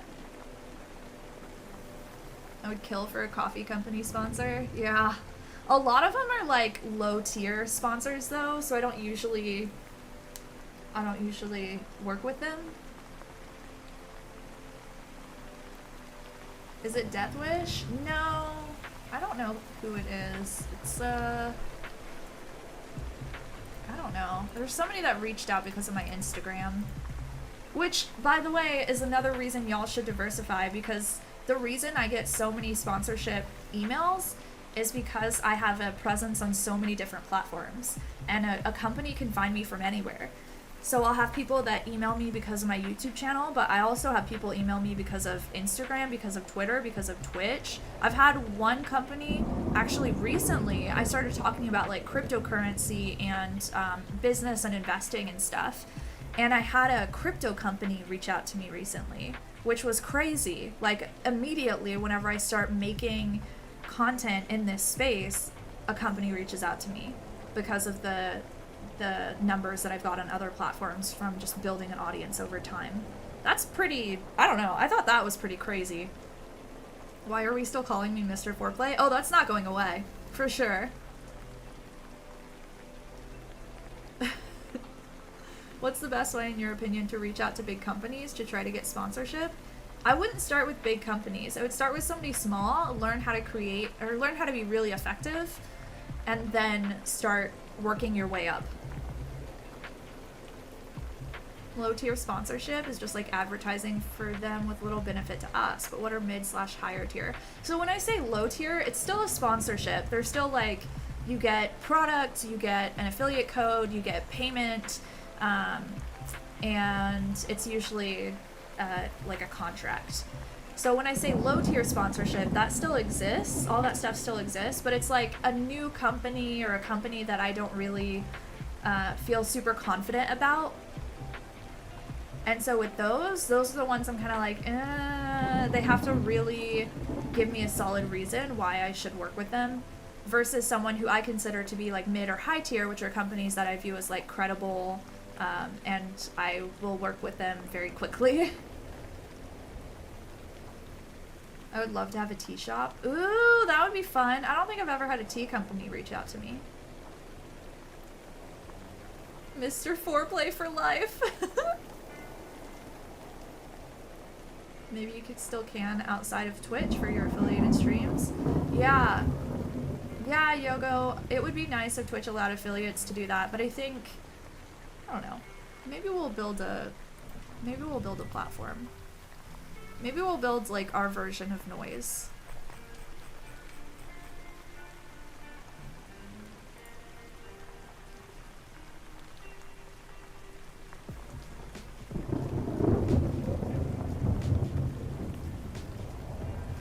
Very interesting. I'm like looking over their website right now. Ooh, hoo, hoo, hoo. What is going on here?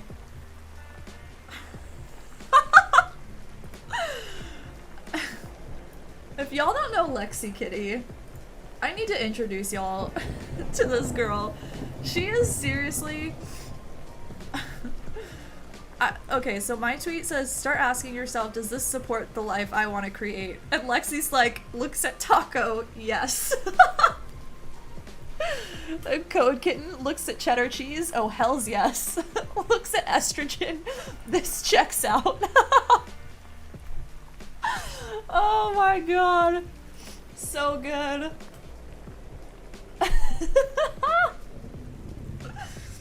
Oh my god. Cheddar, Goyaki. Oh, yerba mate, yeah. Mr. Foreskin. That would be horrifying. Lexi is my Twitter wife.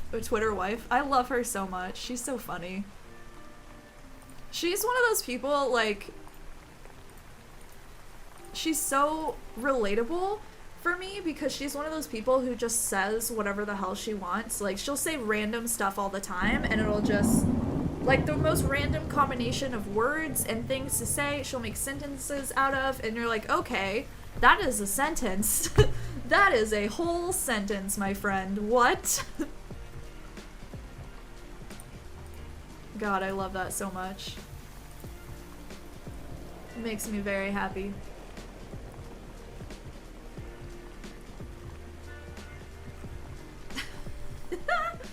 It is storming. It's cloudy outside for me, which is nice. We're kind of in this this stage in Houston where like I don't know if it's like the rainy season or if it's kind of hurricane season or tropical storm season or what, but look at this. Oh my god, you're so cute. I wish I were there, but this is nice too. Yeah, it's nice, huh? I really like the vibe. I also made this new starting soon screen if y'all haven't seen it. Yeah, Hefe, I'm in Houston for like 1 more month. Oh, you're in San Antonio? Nice! I used to live in Austin. I went to San Antonio a lot. It sounds like it's storming. No, I'm just using I'm just using sounds. It doesn't thunderstorm here. Oh, really? Dude, there are a lot of streamers in Texas. It is obscene. There are a lot of people. But I'm kind of ready to get out of Texas, honestly, because it's getting too popular, you know? I want to go where, like, it's not cool to be there yet. Once something's cool, I'm gone. Houston to SA is like a 59-hour drive, accurate. Plant tour win. Hi, Meg. Good to see you. Hi, Mike. What's up? Plant tour win, man. I don't know. I don't know. Should I do a video or something? Y'all have been asking for that, but I feel like nobody's gonna watch that video. Are you leaving Texas? Yeah, I am. Go to Arkansas? That's this is where I was from. I'm going to like back home to where my family lives. My sister's pregnant, so I want to go like be around her and be around my little niece or nephew. Okay, FGN, we'll see you later. I was asked by the CEO of IntelliFluence via email to see if I wanted to join their network. I've not heard of them and wondered if any of you have. I have not heard of them. Let's look. Oklahoma probably won't be popular anytime soon. Yeah, how'd you know? That's exactly. I've been asking for a plant tour. Man! Once enough people are interested in it, I'm gonna make that video, but I gotta wait until like there's enough of y'all that would be interested in it, otherwise I'll just tank my YouTube channel.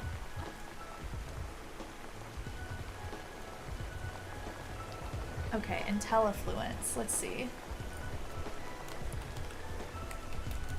IntelliFluence. The largest warm contact influencer. Oh, whoa. This looks like interesting. Okay, work with trusted influencers to promote your products and services.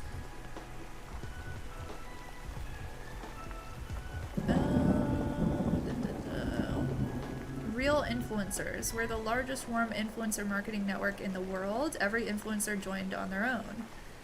No long-term contracts. Enjoy peace of mind knowing there are never any lengthy commitments, minimum budgets, or spends ever. Influencer discovery payments. Okay, so everything is all in one. Maximize your budget with the best dollar to real influencer ratio in the industry. Yeah, okay, so all the companies that reach out to me, they just reach out directly. I'm not part of any influencer marketplaces like this.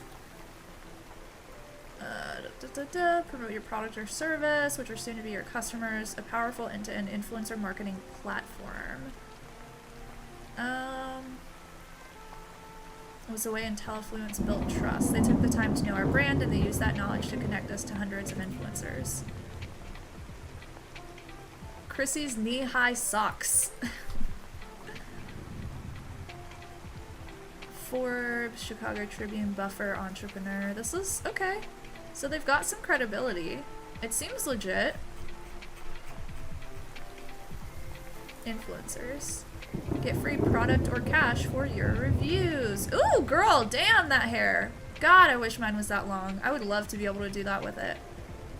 No fees, just 100% profit. Yeah, right. Yeah, right. Okay. Create your free account and get immediate access to our robust marketplace. Get free products and cash for your reviews. The only thing is, like, whenever you're part of marketplaces, they usually pay out less than if you work with a company directly. Because what they're trying to do is they're trying to get scale, and they have so many options for the influencers that they work with. What's up? You give me food? That's nice. What'd you do that for? Thanks. You did it. That's nice. Thank you. Your puppy's gonna hang out with you. Okay. Okay. Complete transactions with confidence. Jenny Fisher. Damn, she's buff. Damn, Jenny. Girl! Will you be my trainer, please? Okay. So, the only thing is, like I said, usually with marketplaces, I see the prices are a little bit low because there's quite a bit more competition between the creators to get the deals. Whereas if someone reaches out to you directly, that's like they found your stuff and they usually really want to work with you, so the numbers can be a little bit higher and you can negotiate. I don't know if you can negotiate on here. You probably can. I'm sure there's some kind of like communication. Negotiations usually benefit. It usually benefits you to be able to do negotiations. But I know some marketplaces you can't, so they just kind of standardize the pricing, which can be good and can be bad. Like, if you're someone who you usually undervalue yourself, it's good for you to see what other people are being paid for deals. But if you're someone who like knows how to negotiate and you can create like like someone like me, I can create packages, I can create lots of different like ways that a company can work with me, and I can end up negotiating a much higher rate. Typically marketplaces aren't aware of all of that, but maybe this one is. I don't have experience with it, so I'd have to like get in there and get my hands dirty. Too good to be true kind of vibes. I don't know, they have like Entrepreneur, Buffer, Chicago Tribune, Forbes. They've got some good stuff behind them. They don't really have like great companies, but they probably work with probably more like YouTubers, Instagram kind of girls versus gamers. You're forfeiting money for an agency you get to keep if you're your own agent. Yeah, totally. Okay, Crafty, we'll see you later.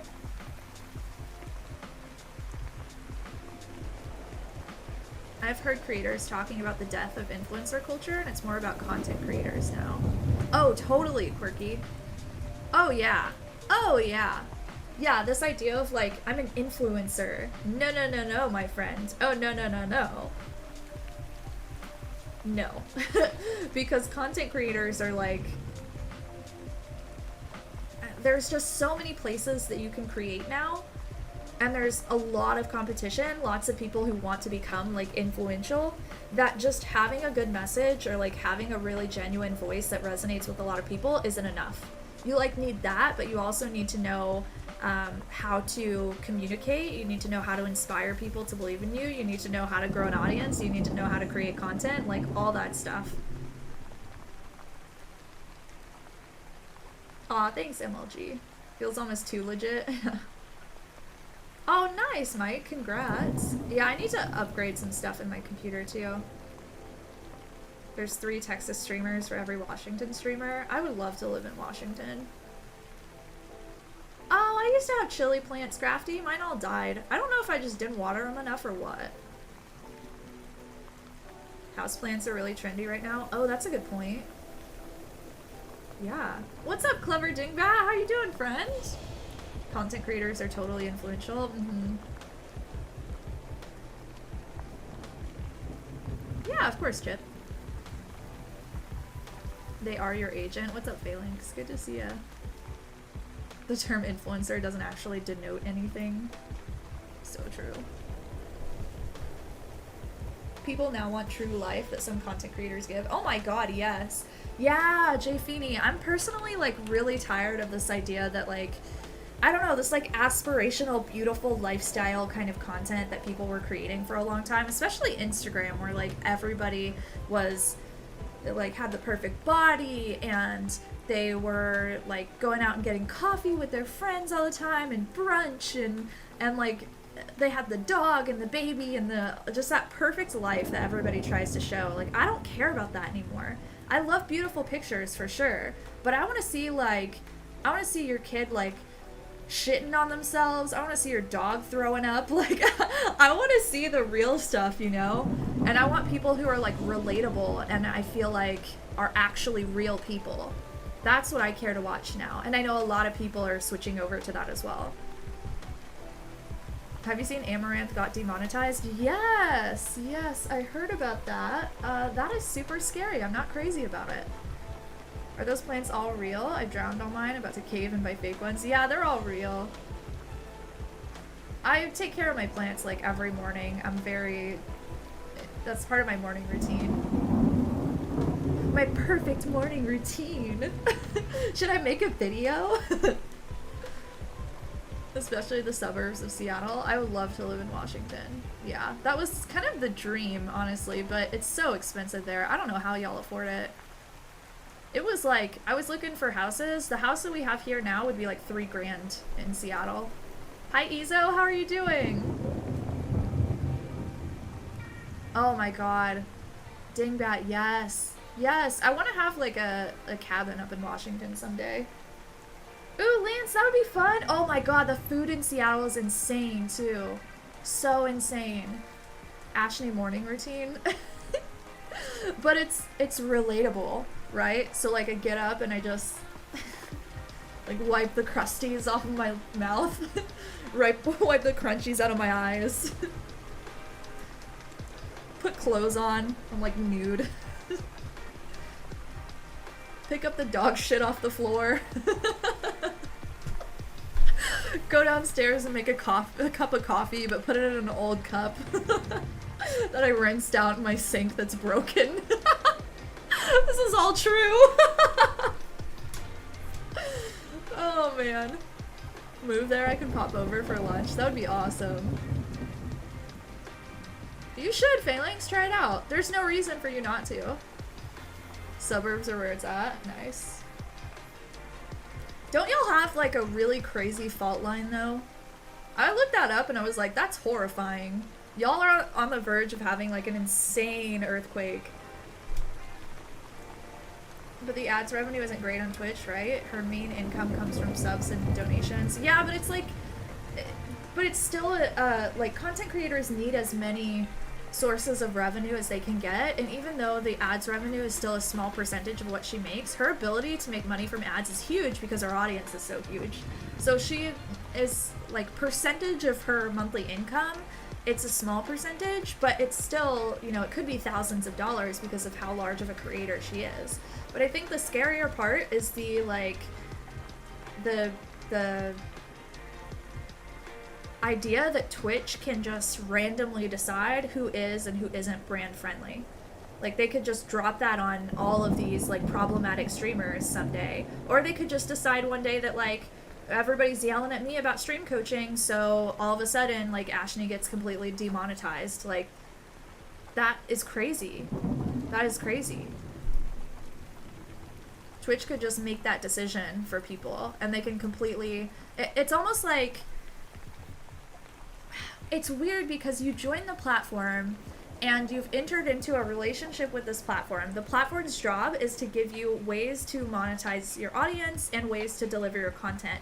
Your job is to deliver that content, and that's pretty much it. Like whatever the audience wants, you can do. If people want to watch like the edgelords, they can do that. That's always been a part of Twitch culture. And so it seems like they're trying to move into a direction where that type of content, anyone who could even be considered problematic, isn't allowed to be monetized anymore. Which, you know, I don't personally watch that type of content anyways, but the fact that so many people who've grown their platforms so large off of that type of content could someday just be completely gone from the platform is super bizarre to me. And I think this idea that like Twitch becomes just a platform for one specific type of person is a little scary. Like I don't like the idea that they're, not so much that they're censoring people, but almost like, I don't like that they get to dictate who is allowed to create content and who isn't, almost, right? Like they get to decide what is deemed problematic and what isn't. They get to decide who's allowed to have a channel and who doesn't.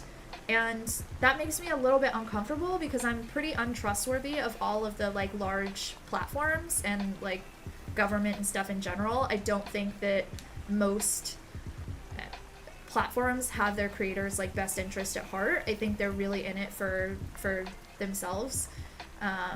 And I don't like the idea that platforms can just decide like who is and isn't welcome, and that they get to decide what message gets to. It's almost like I'm gonna sound freaking crazy for a second, so bear with me, but this will make sense hopefully later. But it's this idea that like it's the media, right? Media is very, oh man, what's the word I'm looking for? It's very biased.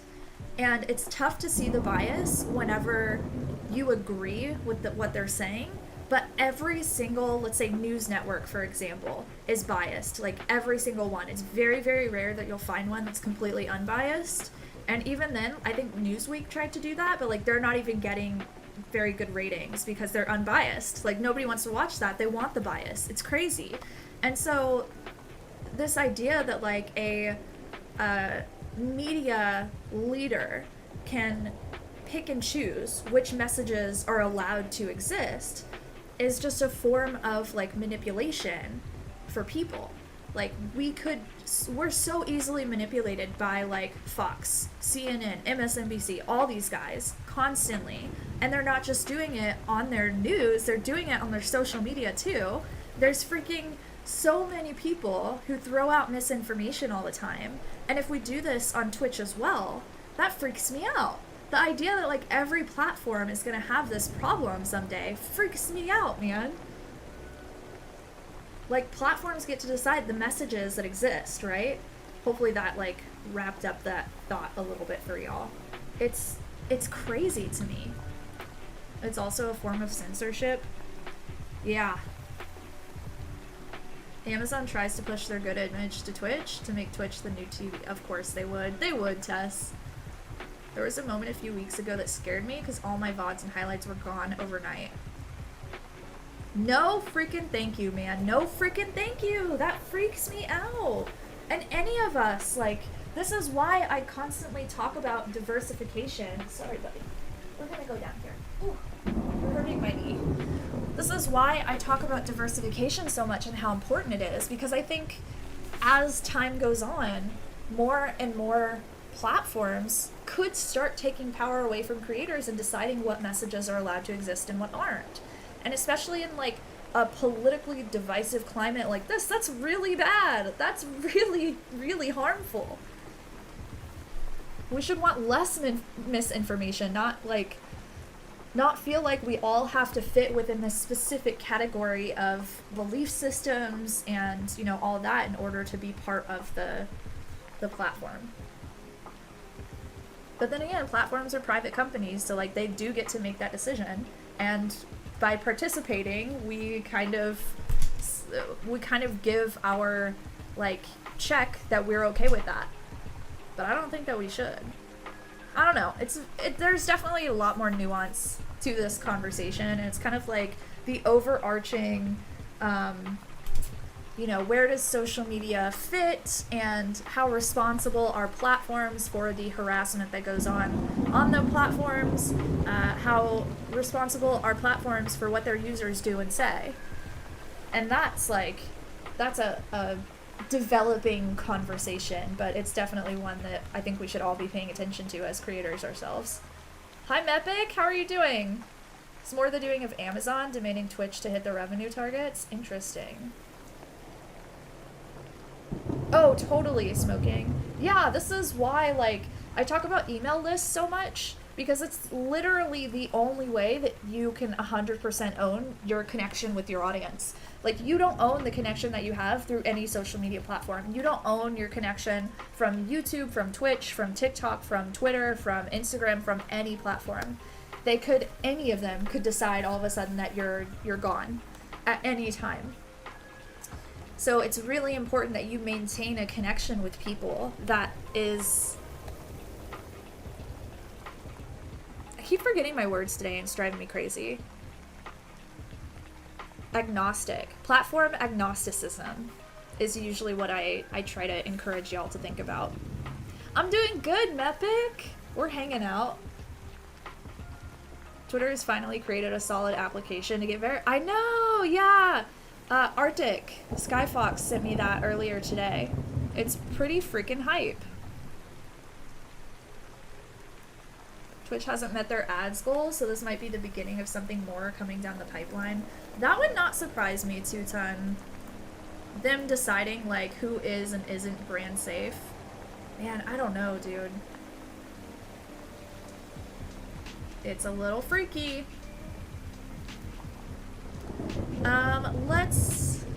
Where did it go? Let's go to messages, go to Arctic, and then this, and then this. Okay, so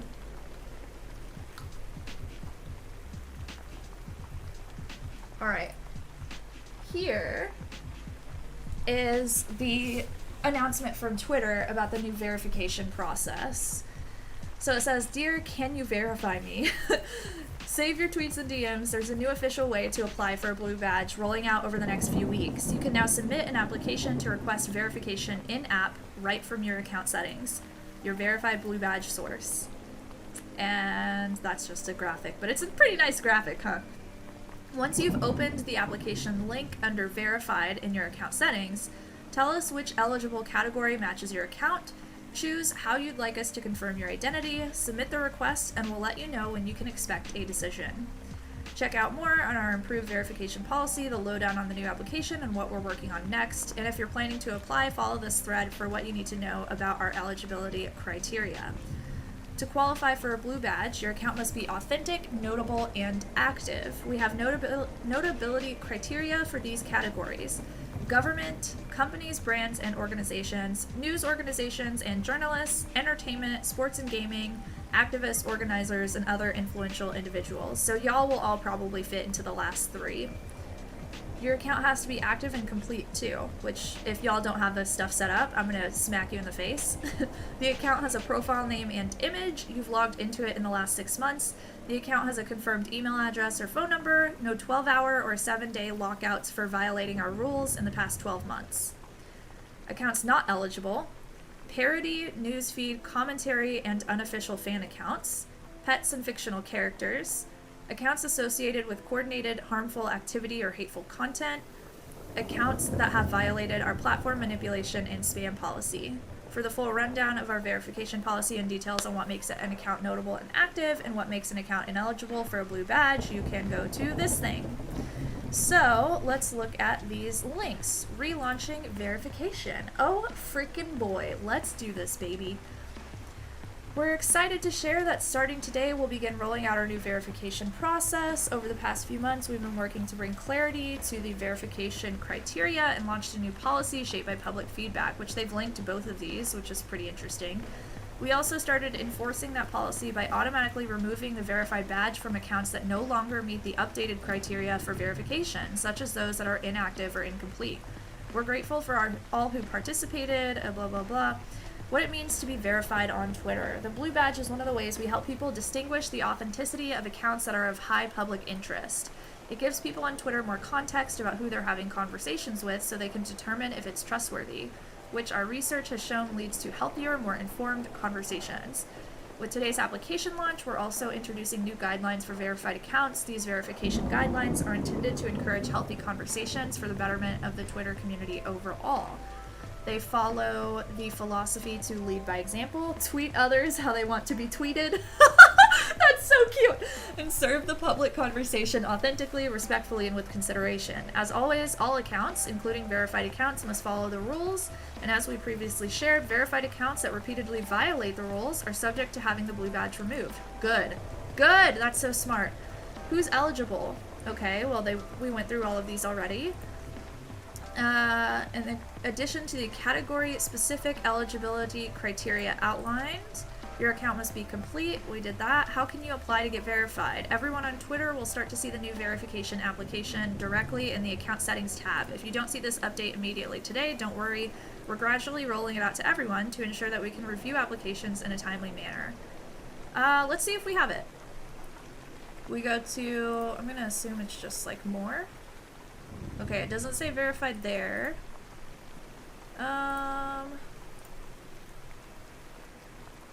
Settings, maybe? Nope, no verified. Here's what the application flow will look like. Maybe it's on mobile. I checked my phone earlier, it wasn't there. Once you submit your application, you get an emailed response within a few days, but it could take a few weeks depending on how many applications are open. If your application is approved, you'll see the blue badge automatically. If you think we made a mistake, reapply 30 days after. Current verification policy may not represent everyone, so they're working on scientists, academics, religious leaders, etc. We're also excited to continue expanding the ways people can express themselves on Twitter through their profile and launching new account types. What?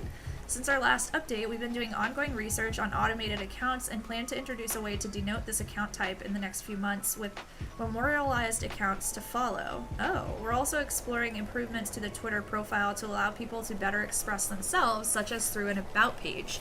Oh, geez. We'll share more on all of this soon. Okay, so I'm bringing Twitter videos back, is basically what this is telling me. 100% gonna have to be making videos about the new about page and about this new verified thing, which maybe I'll just turn this into the video later on. Dope. We look forward to continuing our work to give people more ways to identify and express themselves on Twitter that lead to more, okay. Verification requirements. They must be authentic. Oh, this is interesting. Okay. Your account must be authentic, notable, and active. So this is a deeper dive into what they require in order to get your account verified. To encourage and maintain trust between users, you will need to confirm your identity with Twitter in order to be verified. You may choose one of 3 methods. Provide the link to an official website that references you and your Twitter account, ID verification, or your official email address with a domain relevant to the notability category you choose. Interesting. Okay, so you can verify yourself with a website, your ID, or your email address, but the email address has to be like at yourusername.com or something. Your account must represent or otherwise be associated with a prominently recognized individual or brand in line with the notability criteria described below. In addition to confirming the identity, Twitter oh god. Okay, so government, companies, brands, and organizations. Let's scroll down to the last 3. Accounts of major entertainment companies such as film studios, TV networks, and music entities may be verified. Official accounts of productions associated with these entities may be verified if the Sports and gaming. Accounts of professional sports leagues, teams, rostered athletes, and coaches listed on the official team website with a link to the account or in sports data services such as Sport Radar may be verified, as may those accounts of professional esports leagues, teams, rostered players, and coaches listed on the official team website, or who have 3 or more featured references within the 6 months prior to applying in news outlets such as Kotaku, Polygon, or IGN may be verified.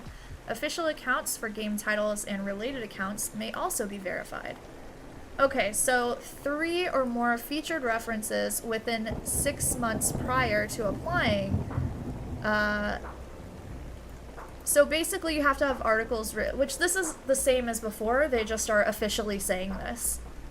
So you have to be featured in Kotaku, Polygon, IGN, any other news accounts if you want to get verified as a gaming Twitter account. But they'll probably make exceptions for some people depending on what it is that you create and that kind of stuff. Activists demonstrate consistent usage of Twitter in 6 months. Do not primarily post content that harasses, shames, or insults. Interesting. Any individual or group, especially on the basis of race, ethnicity. Okay, that's super fascinating. Meet the following general criteria for notability. At least 1 from column A and 1 from column B. Follower count in the top 0.05% of active accounts located in the same geographic region. In the top 0.05% of active accounts widely credited for creating a hashtag movement that is capturing a large volume of conversation. Interesting. A profile on Google Trends with evidence of recent search activity. A stable Wikipedia article about them that meets the encyclopedia's notability. 3 or more featured references in news outlets, reference to the account or the account holder's name indicating a leadership position on an official site. And then you have to be active. So your profile has to be complete. You have to have logged in the last 6 months, confirmed email address, and don't violate the Twitter rules. Interesting. How do y'all feel about all this?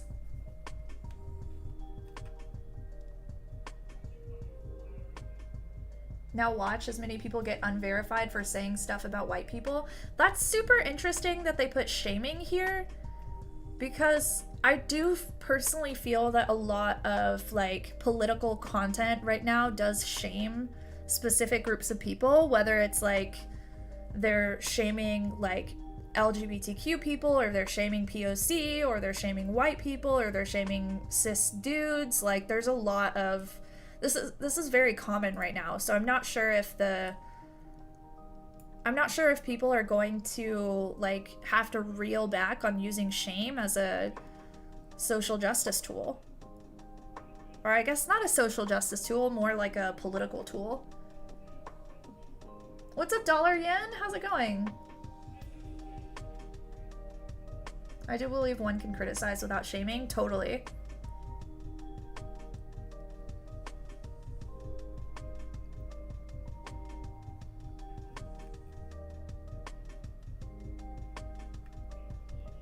Do you need the website? If you look in the photo of one of them, it says you need a website. I don't think that you absolutely need one, because it says at the top you can be authentic in a lot of different ways. You can just provide your ID.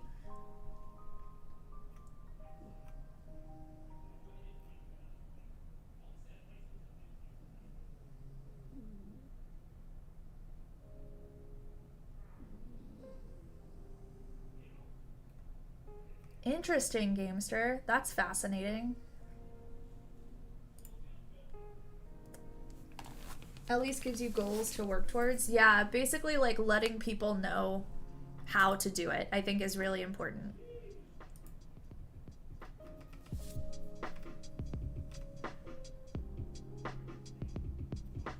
.05% of active accounts located in the same geographic region. That's coming up a lot.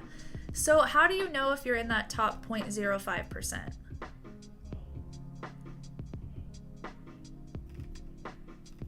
That is what I would like to know.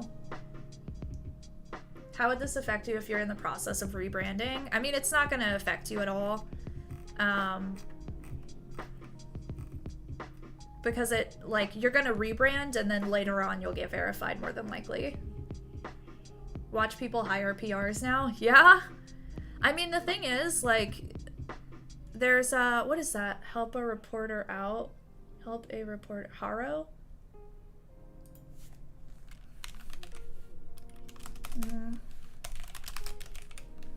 Help a reporter out. So there's this website. And so what it does is this connects journalists seeking expertise to include in their content with sources who have that expertise. So this is a website that you can use to like get featured in different publications. And this is something that like a lot of entrepreneurs will use to get themselves these like, you know, articles to boost their credibility. So you could probably use this for Twitter verification as well. I should probably make a video about this.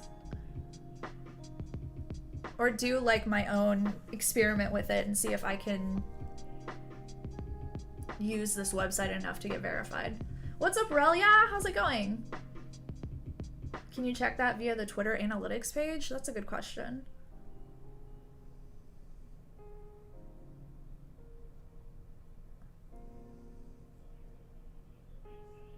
I'm concerned about the ability of people to balance calling out bad things with shaming. There are BIPOC TikTokers who are not able to post bullies' comments because it's against TOS, but the bullies can DM anything to them.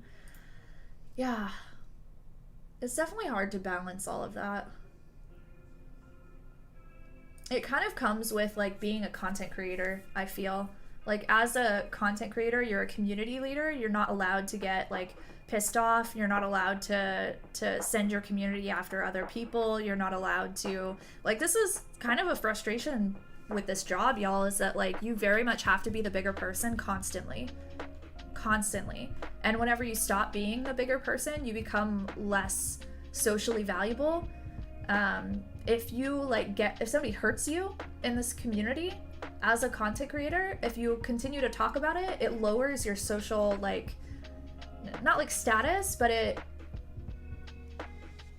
it's not something that will attract people to you. It will push people away from you. And so part of like being a leader is not being honest sometimes. Like, when you're frustrated or angry or upset, it can be detrimental to your position as a leader of your community to share that information, which can be really frustrating for some people. How much money does it cost for Haro? I don't think that it's...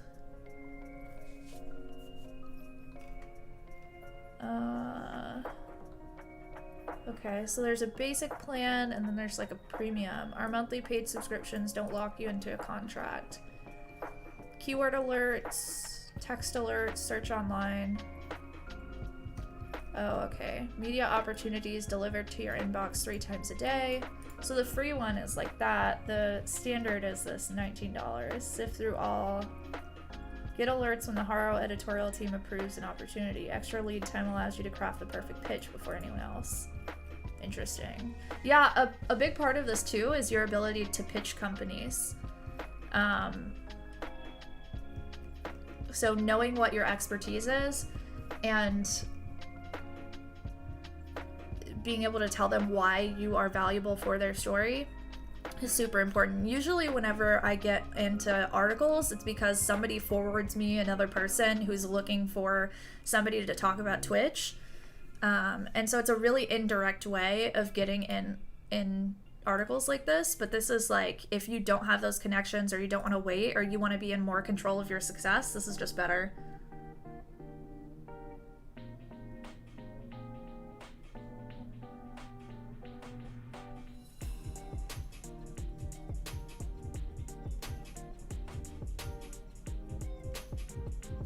Yeah, maybe Gamester.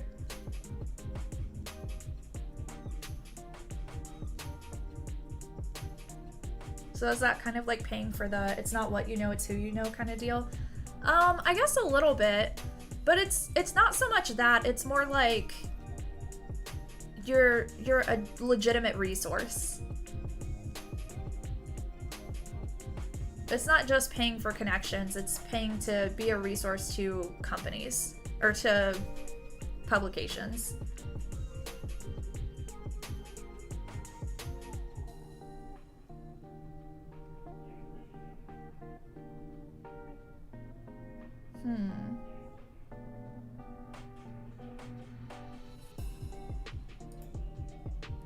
Oh, Bianca, I had like 3 lawyers look over my contract to see if I had exclusivity, and they weren't able to find anything that that conclusively 100% said that I wasn't allowed to stream on other platforms, even as a Twitch partner. What's up, JR? Good to see you. How's it going? Verified means credible. That's so true, yeah. I don't like that. Did you give it partner? No, I didn't have to. People need sources for their content. Opinion stuff doesn't fly. They mostly need legit expertise that requires certifications. Interesting. Yeah, exactly, Kaiju. Exactly. I had to read that for a second because my brain just died.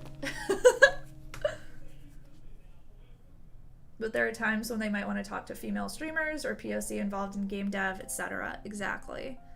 I haven't personally used Haro, but I probably should start using it. I totally forgot about it for a long time, until recently. We're gonna start doing some articles for Stream Coach. I bet that cost a bit. Yeah. I asked for the same, but Twitch denied it. They denied that you were allowed to stream on other platforms. Twitch affiliates can stream on YouTube or wherever else they want. They just can't multi-stream, right? Yeah, affiliates, y'all can stream on YouTube as much as you want. Unless you're a partner, then you gotta look at your contract. But even then, partners shouldn't be exclusive to Twitch, in my opinion. That is super dumb. Super dumb, and they're like... Oh god, it makes me so mad. Amaranth will lose 35 to 40,000 a month. Are you kidding me? No wonder she's so pissed, dude. I would be furious. Furious. Oh, I would be livid. How do you go about collaborating with larger content creators? I'd love to introduce my audience to more knowledgeable people to help them, but don't know how to get collabs. So you just have to have a good idea. I worked with a lot of large creators whenever I was small, just because at the time I was doing interviews for my podcast, and that was, the idea of like streamer interviews were super new. And so I was interviewing like the largest creators on the platform because the idea was really unique. So really all you have to do is have like a good, unique idea and a reason for wanting them specifically. And like how both of y'all are gonna, you know, interact, be valuable for each other, and also like just being a genuine person, just being friends with people.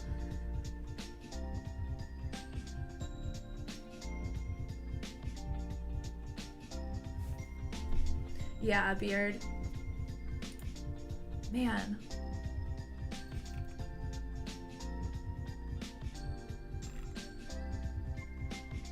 Crazy. Freaking crazy. 35 to 40,000. Could you imagine if you were making $35 to $40,000 in ads every single month? And then Twitch just ripping that away from you? I got a job in a newspaper and they wanted me to stream, but Twitch said no, or that I'd have to give up my partner status. What? I got a job in a news... They wanted you to stream somewhere that wasn't Twitch, right? That is so dumb. See, that's not fair because you streaming as a Twitch partner is a totally different business from you streaming for a newspaper. Those are two different jobs that you're trying to do. I don't like that. I don't like that at all. Mm-mm. Simply posting an update to the ad terms and explaining what might happen, but this is Twitch. Yeah, they just took action before they posted.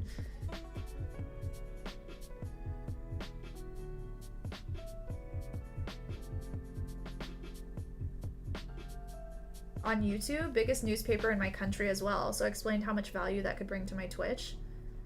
That would make me furious. That would make me furious, Bianca. Once again, this is another one of those things that, like, you should not have to deal with that. I have seen a lot of Twitch partners who have streamed on YouTube anyways, and not lost their checkmark. But I'm not, like, you know, straight up gonna say, like, break your contract, because I think that would be irresponsible of me to say. But that makes me really mad. I don't like that. Twitch does a lot of old media thinking. Yeah, this like exclusivity garbage. It's so stupid. That makes me absolutely nuts. I asked them again now for TikTok. It's so stupid because Twitch would grow a lot if people could diversify on several... Exactly, Bianca. This is what I'm saying is, like, if I was going live on... Well, I guess I go live on Twitch on Tuesdays, but if I was live on Twitch right now and I could also, like, stream to TikTok at the same time and Instagram and YouTube and all these other platforms, and if I told people, like, hey, come over to my Twitch stream, this is where it's all happening, this is where all the chat is, come hang out with us, like, it blows my mind that Twitch is going to be like, No. Why would they say no to that? You're gonna grow your platform more by allowing your creators to diversify their streams and for them to be able to double up and at the same time stream to multiple platforms. That is so smart. That is so smart for your company. Like, let us grow your platform, please. Why not? Ugh. Yeah, I am partnered on Twitch. I'd be upset to lose 30 to 40k, but if I'm making 500k plus from other income streams, I might find a way to get over it, right?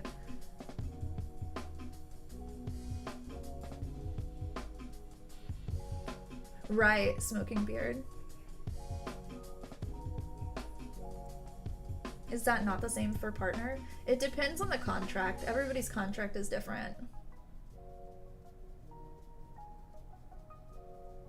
Yeah, Gamester. There's also a waiver in the partner and affiliate contracts. I think the waiver is super important for people to know about because it literally says in every single contract that Twitch can hold you to the terms in the contract or not, and that it's completely up to their discretion. So even though technically every single streamer breaks terms of service in almost every single stream, they don't hold us to those rules because of that waiver. And also because some of the ways that we break the terms of service and our contracts directly benefit Twitch. And so as long as what you're doing benefits Twitch, they're probably not going to come after you for it, but they can. And that's the thing that's scary, because if they can come after you, they can withhold your payment. And also, of course, remove you from any programs at their own discretion. So the thing is, like, if they really, really came to me and they were like, hey, you're not going to be a partner anymore, I'd be like, so? Like, it's at the point where, like, partnership doesn't do anything that affiliate doesn't. You know, the only thing I guess that it does is that you get access to partner only lounges and stuff that are at events, but the only event that those exist at now are TwitchCon, right? Because Twitch pulled out of every single other event. And events haven't been happening for like 2 years anyways.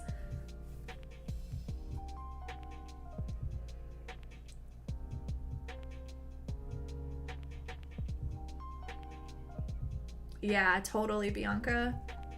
Twitch really does have a tiny viewer count compared to YouTube and or Facebook, right?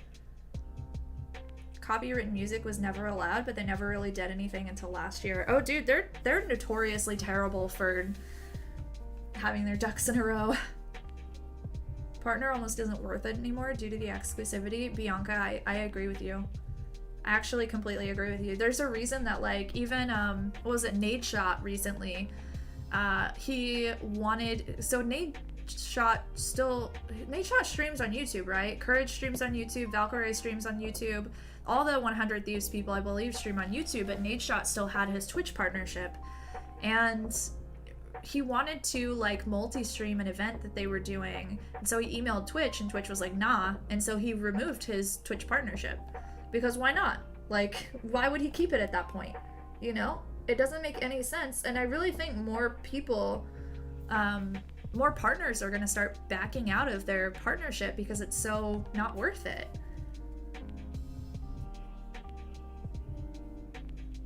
Are you allowed to multi-stream to your own website by Twitch contract? No. No, you can't multi-stream anywhere. It says so they have an audio-visual exclusivity, which means the sounds and the or the visual coming from your stream is 100% exclusive to Twitch while you're live on Twitch. And so all of the sounds that are happening on your stream and all of the visual that's happening on your stream can't exist anywhere else whenever you're live on Twitch, if you're an affiliate or a partner.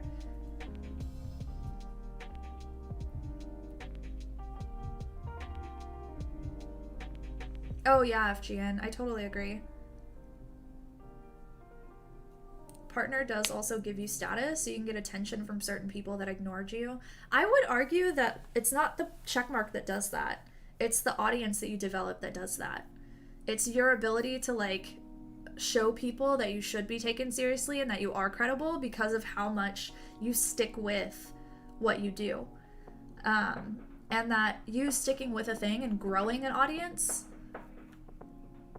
that's what unlocks the partnership And people think it's the partnership that makes people take you seriously, but it's really your ability to grow an audience. Because even if I had a check mark, like, okay, would y'all take me less seriously if I didn't have a check mark on Twitch anymore?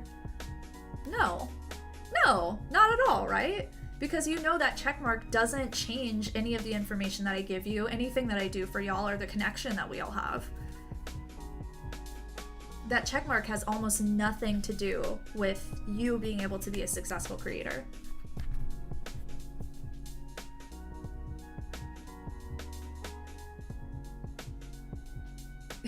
Yeah, Mitchie. Can you stream to a different Twitch account at the same time as you stream to a primary Twitch account? I don't believe you can also stream to multiple Twitch accounts even. Would it be worthwhile alternating? Like on Monday you stream to Twitch, on Tuesday you stream to YouTube? Yes. Beard, 100% yes. And on your YouTube streams, you should be multi-streaming to like Facebook, TikTok, Trovo, wherever. LinkedIn, that's the one I was trying to think of earlier. LinkedIn has a lot of potential. I know a partner that every time she goes live, starts a TikTok live with a different POV. How does that work?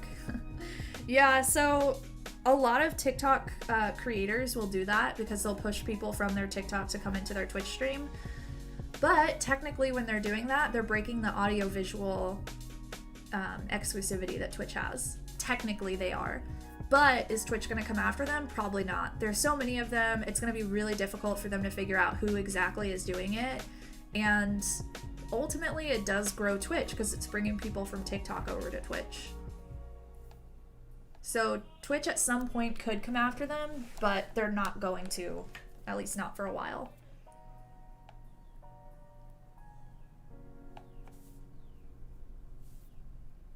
It's super interesting, right? All the exclusivity stuff is very frustrating. I've been looking into contracts a lot lately, and woo boy, let me tell ya. Super exciting stuff, y'all. When do you think YouTube will allow viewers to make clips from streams and videos?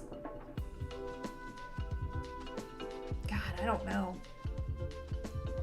I mean, because they already have clips, right? But viewers can't do it.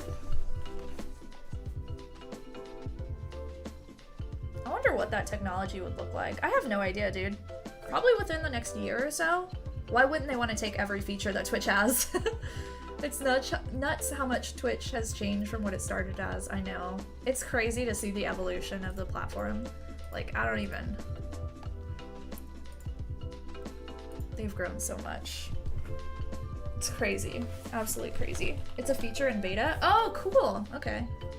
Just the clips though, right? Not the, like, letting other people clip your stuff. Oh my god. Okay. Ooh. I would like to get clips. Interesting. Okay, so they're probably like within 6 months of rolling it out to everybody. My sister hired a DJ for a party, bragging he was a partner on Twitch. She simply said, "Who cares?" Oh, he's so accurate. No multi-streams for affiliate, but so many hateful things they just let slide. Totally. Totally.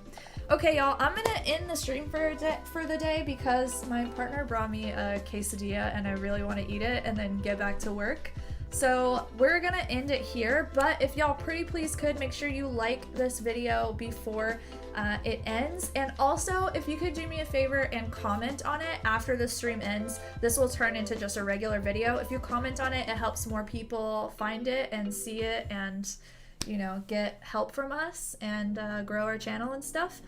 Also go and follow me on TikTok if you haven't already. I'll be posting more about the sponsorship stuff over there, as well as, of course, here on YouTube as well. So I appreciate y'all so much. I hope you had a ton of fun, and I'll see you Tuesday on Twitch. On Tuesday, we're going to start our fundraising for St. Jude, and we're going to do that through the end of the month. So I'm really excited to hang out with y'all. I'll see you later. Bye!